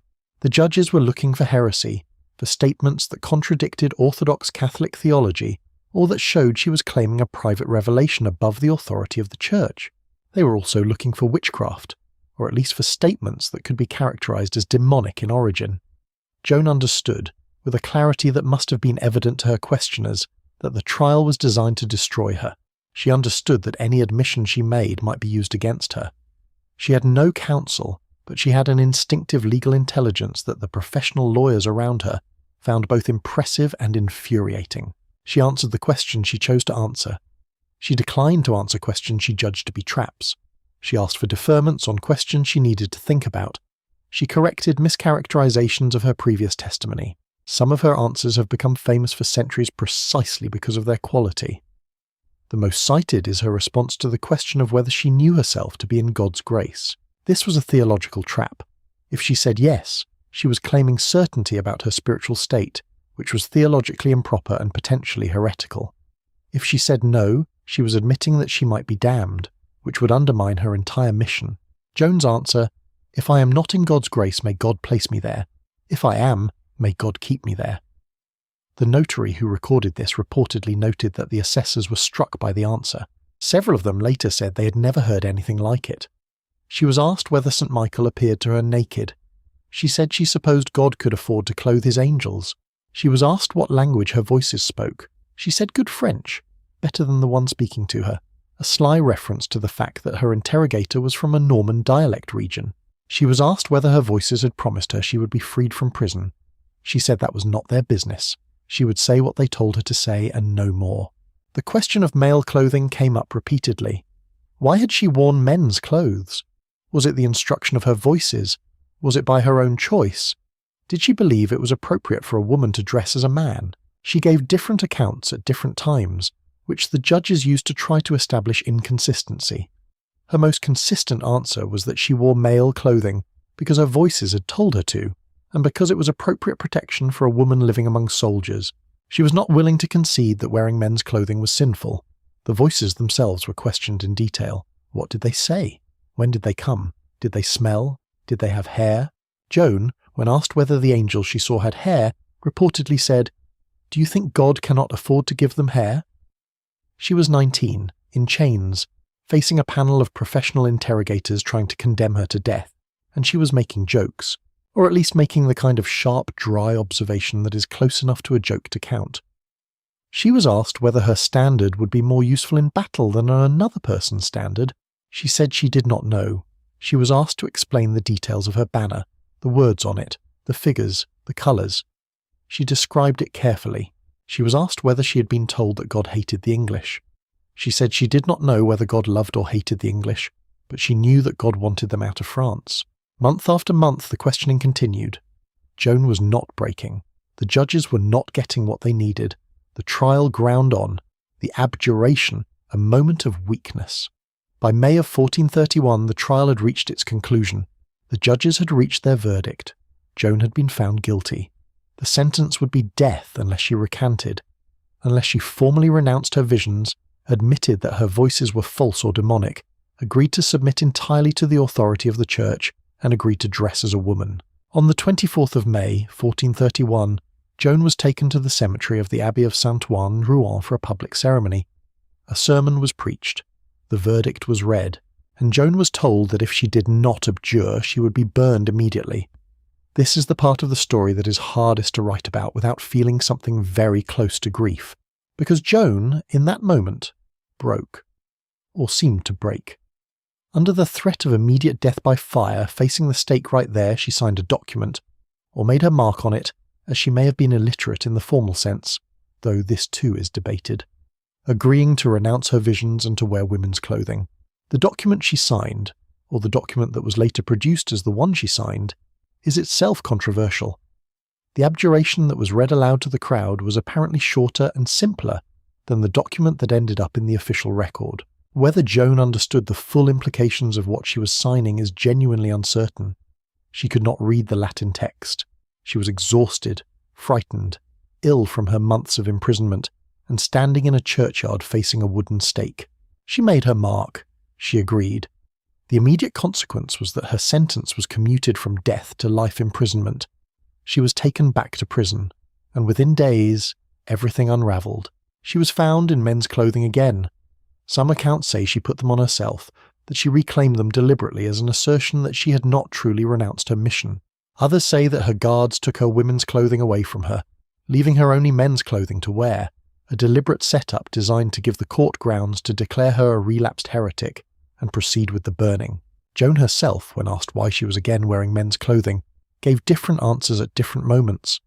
The most significant was when she said that her voices had come to her again and had told her that she had done wrong to recant, that God had not commanded her to renounce her mission, that the abjuration had been wrong. Whether this was genuine renewed conviction, or the logical impossibility of a sincere mystic genuinely recanting, or something more complicated, it sealed her fate. She was declared a relapsed heretic. The Church, in the logic of the time, had offered her the chance of forgiveness, and she had taken it and then abandoned it. There was nothing more to be done. She would burn. The fire. May 30th, 1431. The The morning of the 30th of May, 1431 was a Wednesday. Joan was 19 years old. The city of Rouen was crowded with people who had come to see the execution. She was brought from the castle through the streets of Rouen to the old market square, the Place du Vieux Marché, in a procession. She was wearing a long white dress, women's clothing this time in death. She had been given a paper hat to wear, inscribed with her crimes. The ritual was precise and deliberate. Everything about the execution was designed to communicate her condemnation and her degradation. By the accounts of those who were present, she prayed during the procession. She called on St. Michael, St. Catherine, St. Margaret. She asked a Dominican friar named Jean Massieu, who accompanied her, to hold a cross before her eyes. He got a soldier to make a small cross from sticks, and she held it against her chest. She asked also for a crucifix from a nearby church to be brought so she could hold it as she died. One was brought. She held it. At the stake, she continued to pray. Multiple witnesses later testified that she spoke the name of Jesus repeatedly, calling on him even as the fire took hold. The English soldier who had made her the cross of sticks was asked years later what he had thought in that moment, and he reportedly said he had feared he had burned a saint. This was not a man who had been sympathetic to her during the trial. He was an English soldier in a crowd watching an execution they had organised, and he feared they had burned a saint. The fire was lit. Joan burned. The executioner afterwards said that when he reached into the ashes to scatter them, he found her heart. He said it was unconsumed by the fire, intact, among the ashes. This detail was reported by multiple people in the days afterward, and while there are natural explanations for why an organ might survive fire longer than surrounding tissue, it was taken by many who heard it as a sign. The English, concerned about exactly this kind of interpretation, had the ashes gathered and thrown into the Seine. They did not want a body. They did not want remains. They did not want a grave that might become a shrine. They threw her into the river. An English secretary present at the execution reportedly said afterward, "We are all ruined, for we have burned a saint." This was not an official position. It was a human reaction, the kind that slips out of people when they have witnessed something that the official explanations cannot quite contain. Joan of Arc was 19 years old. She had been hearing voices for approximately 7 years. She had been on campaign for approximately 2 years. She had lifted a siege that had been going on for 6 months in 9 days. She had led a coronation march through hostile territory that had taken 3 weeks. She had stood trial for months before a panel designed to destroy her, and had answered them with a clarity and wit that the record still conveys across 6 centuries. She was gone. The aftermath. What happened next? The 100 Years' War did not end with Joan's death. It continued for another 22 years. But the direction of the war had changed, and it had changed in the period of Joan's campaigns in a way that did not reverse with her death. The French military resurgence that had begun at Orléans and the Loire continued. Charles VII, the king Joan had crowned, proved more capable as a monarch in his later years than the hesitant, anxious figure of the Chinon court suggested. He reorganised his army, his finances, his government. He became, over the following 2 decades, a genuinely effective king, a transformation that he might not have had the opportunity to make if the Siege of Orléans had fallen in 1429. Normandy was recaptured in 1450. Bordeaux, the last major English-held city in France, fell in 1453.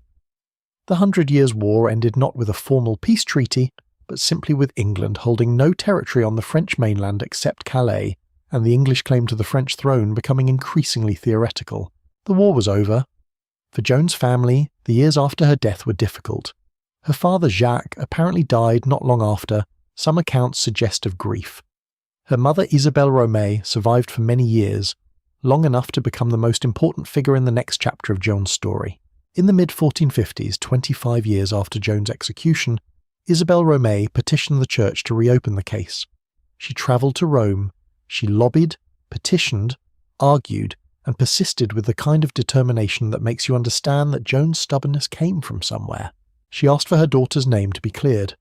Charles VII, who had done nothing to save Joan when she could still be saved, supported the nullification trial. His motivations were not purely sentimental.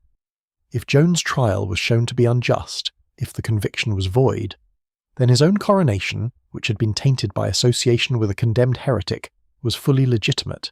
There were political reasons as well as moral ones. But whatever the motivation, the process was initiated. The nullification trial of 1455 to 1456 was in many ways the mirror image of the original trial. Where the first trial had been designed to condemn, the second was designed to exonerate. Witnesses who had known Joan, men and women from Domremy, soldiers from the campaigns, members of the courts of Chinon and Reims, clergymen who had been present at Orléans, testified about what they had seen and experienced. Their testimony fills hundreds of pages and provides the most vivid and varied picture we have of Joan as a real person. The verdict of the nullification trial was that the original trial had been conducted unjustly, that the charges were false, that Joan was innocent. The conviction was declared null and void. Pierre Cauchon, who had died in 1442 before the nullification proceedings began, could not be tried in person, but his reputation took the hit. Joan was posthumously innocent. She was, formally, not a heretic. She had been murdered by a legal system bent to the purposes of her political enemies, and the Church had now acknowledged it. This did not bring her back.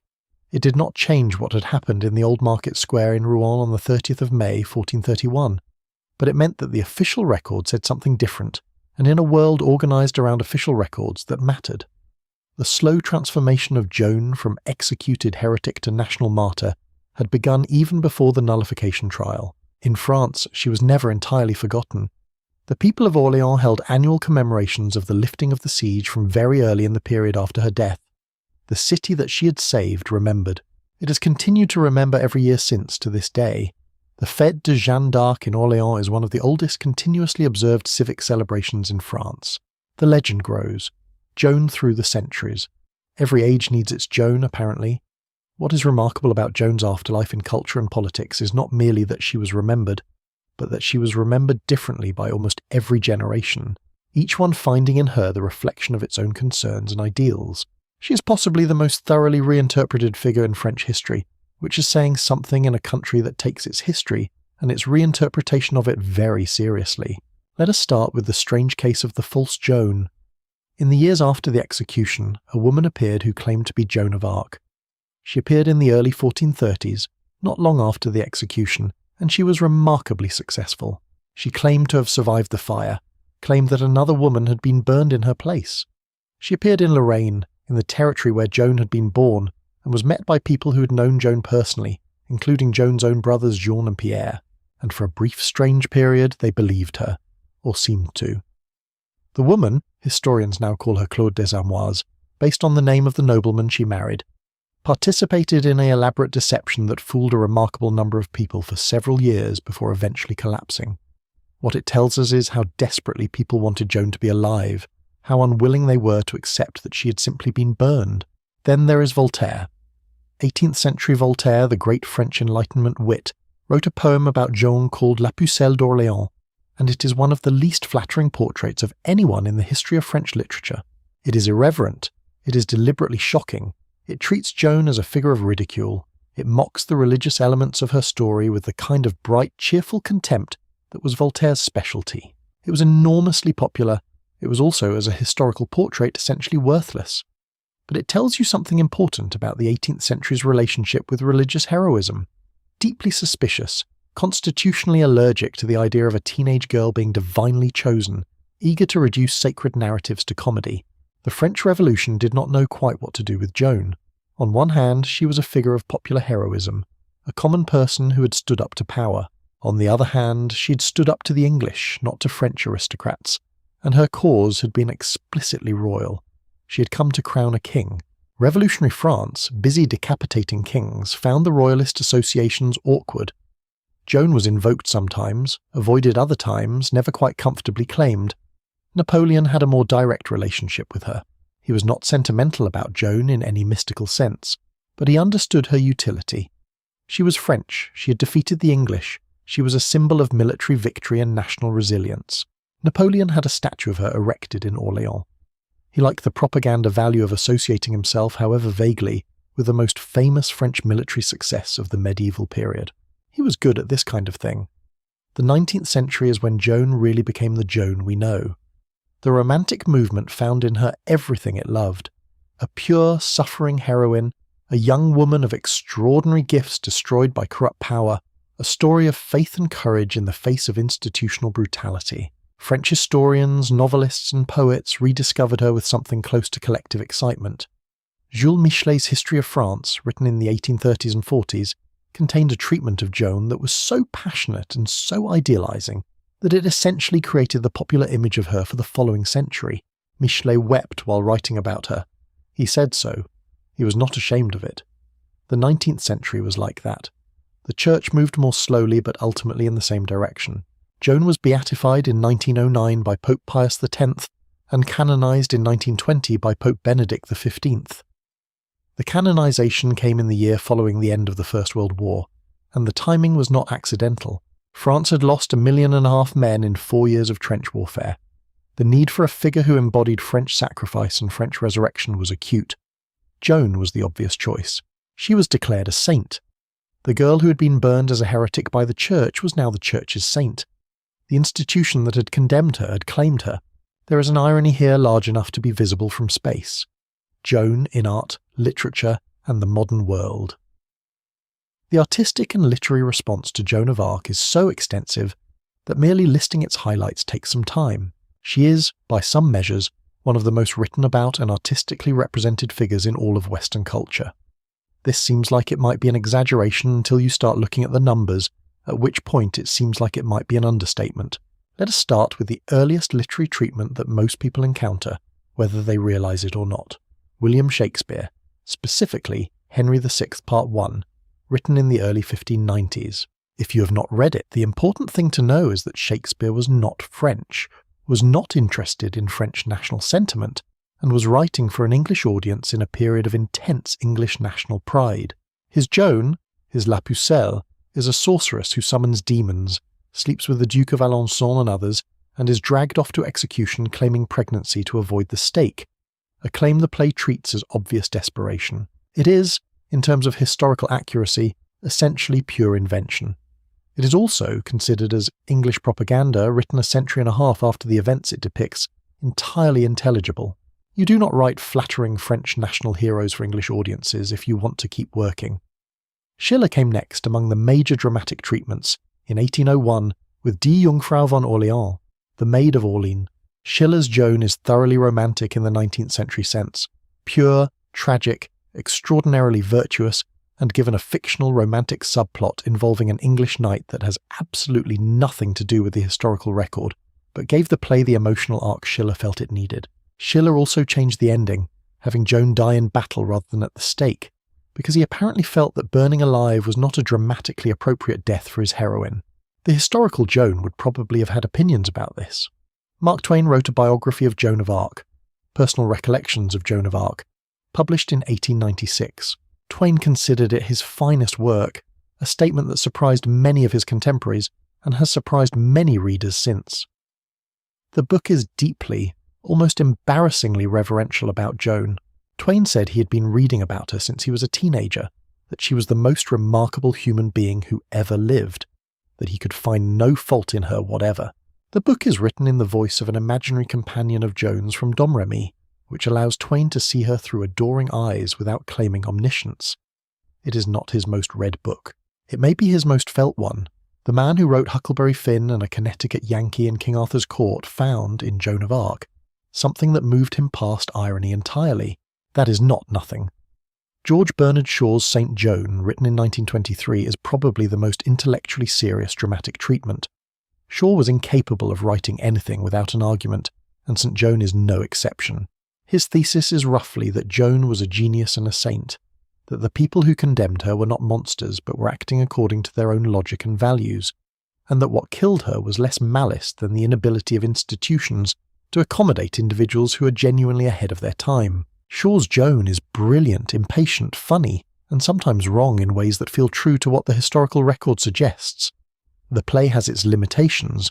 Shaw cannot quite resist making it more Shavian than Joanic, but it is the work of a genuinely serious mind wrestling honestly with an extraordinary subject. Carl Dreyer's film The Passion of Joan of Arc, made in 1928, is one of those works that people refer to as one of the greatest films ever made, and then you watch it and understand why. It is almost entirely composed of close-ups. Joan's face, the judges' faces, filmed with an intimacy that feels almost unbearable. The actress Maria Falconetti, who played Joan, and never made another film, apparently found the experience of making it so devastating that she could not continue acting. The film uses the actual trial transcripts as its source. What it creates is not a historical documentary, but something more like a meditation on suffering and faith and institutional cruelty. If you have not seen it, you should see it. Maybe not tonight, given that we are trying to sleep, but soon. The 20th and 21st centuries have added dozens of films, television series, operas, novels and plays to the Joan canon. Ingrid Bergman played her. Mila Jovovich played her. Lili Sobieski played her. She has been everything from a straightforward saint to a woman with a serious mental illness, to a medieval feminist avant la lettre, to a political symbol for whatever particular movement is claiming her at the moment.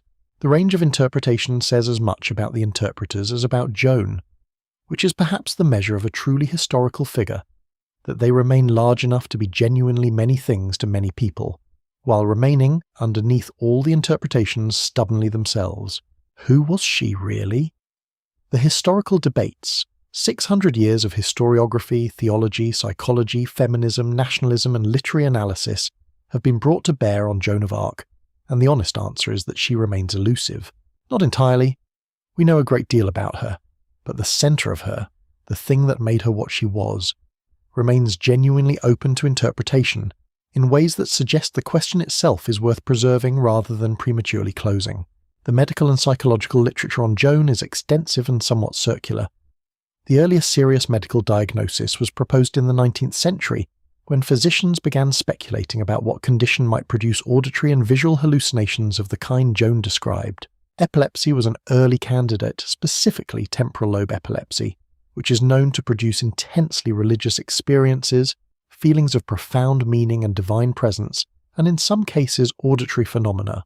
Schizophrenia was proposed later, though the difficulty with the schizophrenia diagnosis is that schizophrenia typically impairs functioning significantly over time, and Joan's functioning, her military leadership, her political intelligence, her performance at trial, showed no signs of such impairment. Bipolar disorder has been suggested. Tuberculosis with neurological effects has been suggested. A rare genetic condition called ergoism, caused by contaminated grain, has been suggested. None of these diagnoses is satisfying. They all share the same fundamental problem. We are diagnosing a person who died 600 years ago from records that were not made by medical professionals, using diagnostic categories that did not exist in the 15th century and that continue to evolve in the 21st. The exercise can be interesting. It cannot be conclusive. The feminist reading of Joan is more grounded in the historical record and more productive as a framework. Joan's adoption of male dress, her refusal of marriage, her claim of authority over men on grounds not of social hierarchy but of divine mandate, all of these challenge the gender structures of her time in ways that are real and significant. She did not have a feminist theory. She was not consciously arguing for gender equality. But she was a woman who refused the roles available to women in her society and created a new role by sheer force of conviction and necessity, and she was punished for it, at least in part, by a legal system that treated her male clothing as criminal in a way that has a distinctly gendered quality. The class reading is also instructive. Joan came from a peasant family, however comfortable. The world she entered, the world of courts and armies and bishops and lawyers, was not her world. Her power in that world derived not from her social position, but from something that cut across social position. The claim of divine authority, which in the medieval framework was not a crazy claim, not a category error, but a genuinely recognized alternative source of legitimacy. God could choose whom God chose. Joan's class background meant she was not supposed to have access to power. Her divine claim was the specific mechanism by which she got it anyway. The nationalist reading, Joan as French national hero, is the most politically potent and the most historically complicated. She has been adopted as a symbol by figures and movements across the French political spectrum, sometimes simultaneously. The French far right has claimed her. The French left has claimed her. The Catholic Church has claimed her. Republicans and monarchists have both claimed her. She is on French coins. She's on French stamps. There is a national holiday in her honour. She is, in some sense, the French national saint, ahead even of Saint Denis, the official patron. The problem with all of these claims is that Joan was not a nationalist in any modern sense. She did not think in terms of the French nation as a political or cultural entity. She thought in terms of France as a kingdom with a legitimate king appointed by God, and England as a foreign power that had no right to that kingdom. These are related ideas, but they are not the same idea. The modern concept of nationalism was not available to her. She's claimed by nationalists, but she was not one, which is one of those ironies that history generates with some regularity. The religious reading is the simplest and in some ways the most honest. Joan said she heard the voices of saints. She said they told her what to do. She did what they told her. In the framework of her own time and faith, this was not incoherent. It was unusual, certainly. Divine visitations of this kind were not common, but they were not impossible in the theological worldview of the 15th century. The Church had mechanisms for evaluating such claims. Joan went through those mechanisms twice, at Poitiers before her campaigns, and at Rouen in condemnation, with completely opposite results. The second trial was corrupt. The first, as far as we can tell, was not. What I think is most honest is to say that Joan of Arc was all of these things: mystic, military leader, working-class woman, challenging hierarchies, French patriot, historical phenomenon, and that reducing her to any one of them misses something. She was also a specific human being with a specific name and specific family and a specific death, and the specific human being was more interesting than any of the categories we try to contain her in. She was 19 years old when they burned her. That is always where I come back to. 19. And they burned her, and her heart did not burn, and they threw her ashes in the river. The eternal flame, why Joan of Arc still matters. There is a statue of Joan of Arc in every part of France. There are statues of her in New York, in New Orleans, in Quebec City, in Washington, D.C., in London. Yes, in London, which suggests either extraordinary generosity on the part of the English or the recognition that history eventually reaches a kind of equilibrium where the very people you burned get statues in your capital. There are statues of her on 5 continents. The girl from Domremy, who said she heard voices, is cast in bronze from Paris to Philadelphia. Why does she matter? What is it, specifically, that keeps her alive across 6 centuries in a way that almost no comparable figure manages? Part of it is the story's shape, which is almost too perfectly dramatic to be true.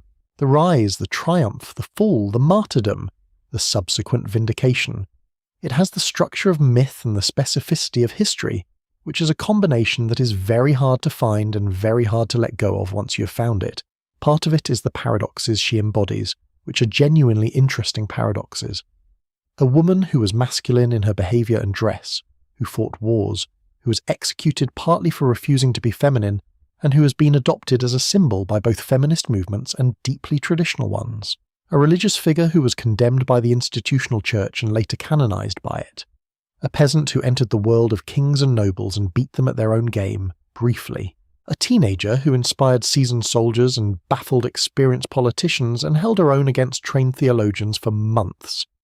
Part of it, honestly, is the voices. The mystery at the centre of her story. What was she hearing? What was she experiencing? Was it divine or natural or pathological or all three? Cannot be resolved, and the irresolvability keeps her interesting in a way that a figure with a simpler explanation cannot quite be. She is a mystery that has survived 600 years of attempts to solve it. That kind of durability is rare, but I think the deepest reason she matters is the one that is hardest to articulate. It is the sense, transmitted through her story, that one person at the right moment can genuinely change things. That history is not entirely determined by large forces, economics, demographics, military technology, political structures, but that individual human beings in specific moments can exercise a kind of agency that alters the course of events in ways that the large forces alone would not have produced. This is not a comfortable thought for historians trained to think in terms of structures and trends, but Joan's story makes it almost undeniable. Without Joan, the Siege of Orléans might have succeeded. If Orléans fell, the Dauphin's position became essentially untenable. If the Dauphin's position collapsed, the Treaty of Troyes held. If the Treaty of Troyes held, the history of France, of England, of Europe across the following 5 centuries looks different. Not necessarily worse, not necessarily better, but different. And the difference was made by a teenage girl from Domremy who heard voices and would not stop. She also matters as a reminder of what institutional power can do to an inconvenient individual. The trial at Rouen was conducted by the most powerful ecclesiastical and political forces available, with unlimited time and resources against a single unrepresented prisoner. They still had to work for it. They still had to build a case, run months of interrogation, find the moment of weakness when she could be broken. And even then, the verdict rang false immediately. The English secretary's private confession, the executioner's fear that he had burned a saint, the steady unease that followed the execution and eventually produced the nullification trial. The power of Joan's story is not just that she fought back against overwhelming force, it is that even in defeat, she won something that her enemies could not take away. She has been claimed by too many people, with too many contradictory agendas to be comfortably owned by any of them. French nationalists claim her and find themselves uncomfortable with the parts of the story that do not fit. Feminists claim her and find themselves dealing with her deep traditional Catholicism. Catholics claim her and find themselves dealing with the fact that the church burned her. Everyone who picks her up finds they have picked up more than they bargained for. Maybe that is the point. Maybe a figure who can be genuinely claimed by everyone and fully owned by no one is serving exactly the function that such figures are supposed to serve, embodying contradictions that are real, holding open questions that resist closure, refusing to be reduced to the size of any single political or theological or cultural argument. She was born in a small village on the border of Lorraine, probably in 1412. She heard voices. She went to war. She changed history. They burned her. Her heart did not burn. 600 years later, we are still talking about her. We are still talking about a peasant girl from Lorraine who was 19 years old when she died, who had never had a military education, who walked into courts and churches and onto battlefields with the serenity of someone who knew something that everyone around her only half believed. We are still trying to understand her. We are still in some sense following the banner she carried at Reims, the white cloth with fleur-de-lis and the words Jesus Maria, into whatever it is we are trying to do. The banner had been in the toil, she said. It was right that it should be in the honour. She was right about that. She was right about quite a lot of things in the end. More than the people who burned her, certainly. More than the king who let her die, and who had the grace at least to clear her name after it was too late to matter to her. And on this last thought, let the story settle around you. The voices, the battles, the coronation, the fire. Let them drift now. Let the centuries between her world and yours compress gently into something quiet, something like the countryside around Domremy in the early morning. Fields still, river moving, the village church in the distance, and somewhere in those fields a girl who hears, faintly, something that no one else can hear. She has not started to move yet. She's still just a girl in a field. The voices are speaking and she's listening, and the world does not know yet what is coming. Let that image carry you forward, if it will, into rest, into the dark, into the quiet that follows a very long story, well told, about a very remarkable person who was, in the end, just a person, and therefore, somehow, all the more extraordinary for it. Tonight, that is enough. That is more than enough. Rest well, wherever you are listening from, and if you wake in the night to the sound of something you cannot quite explain, do not be afraid. Sometimes if history has taught us anything, it is worth listening. Good night.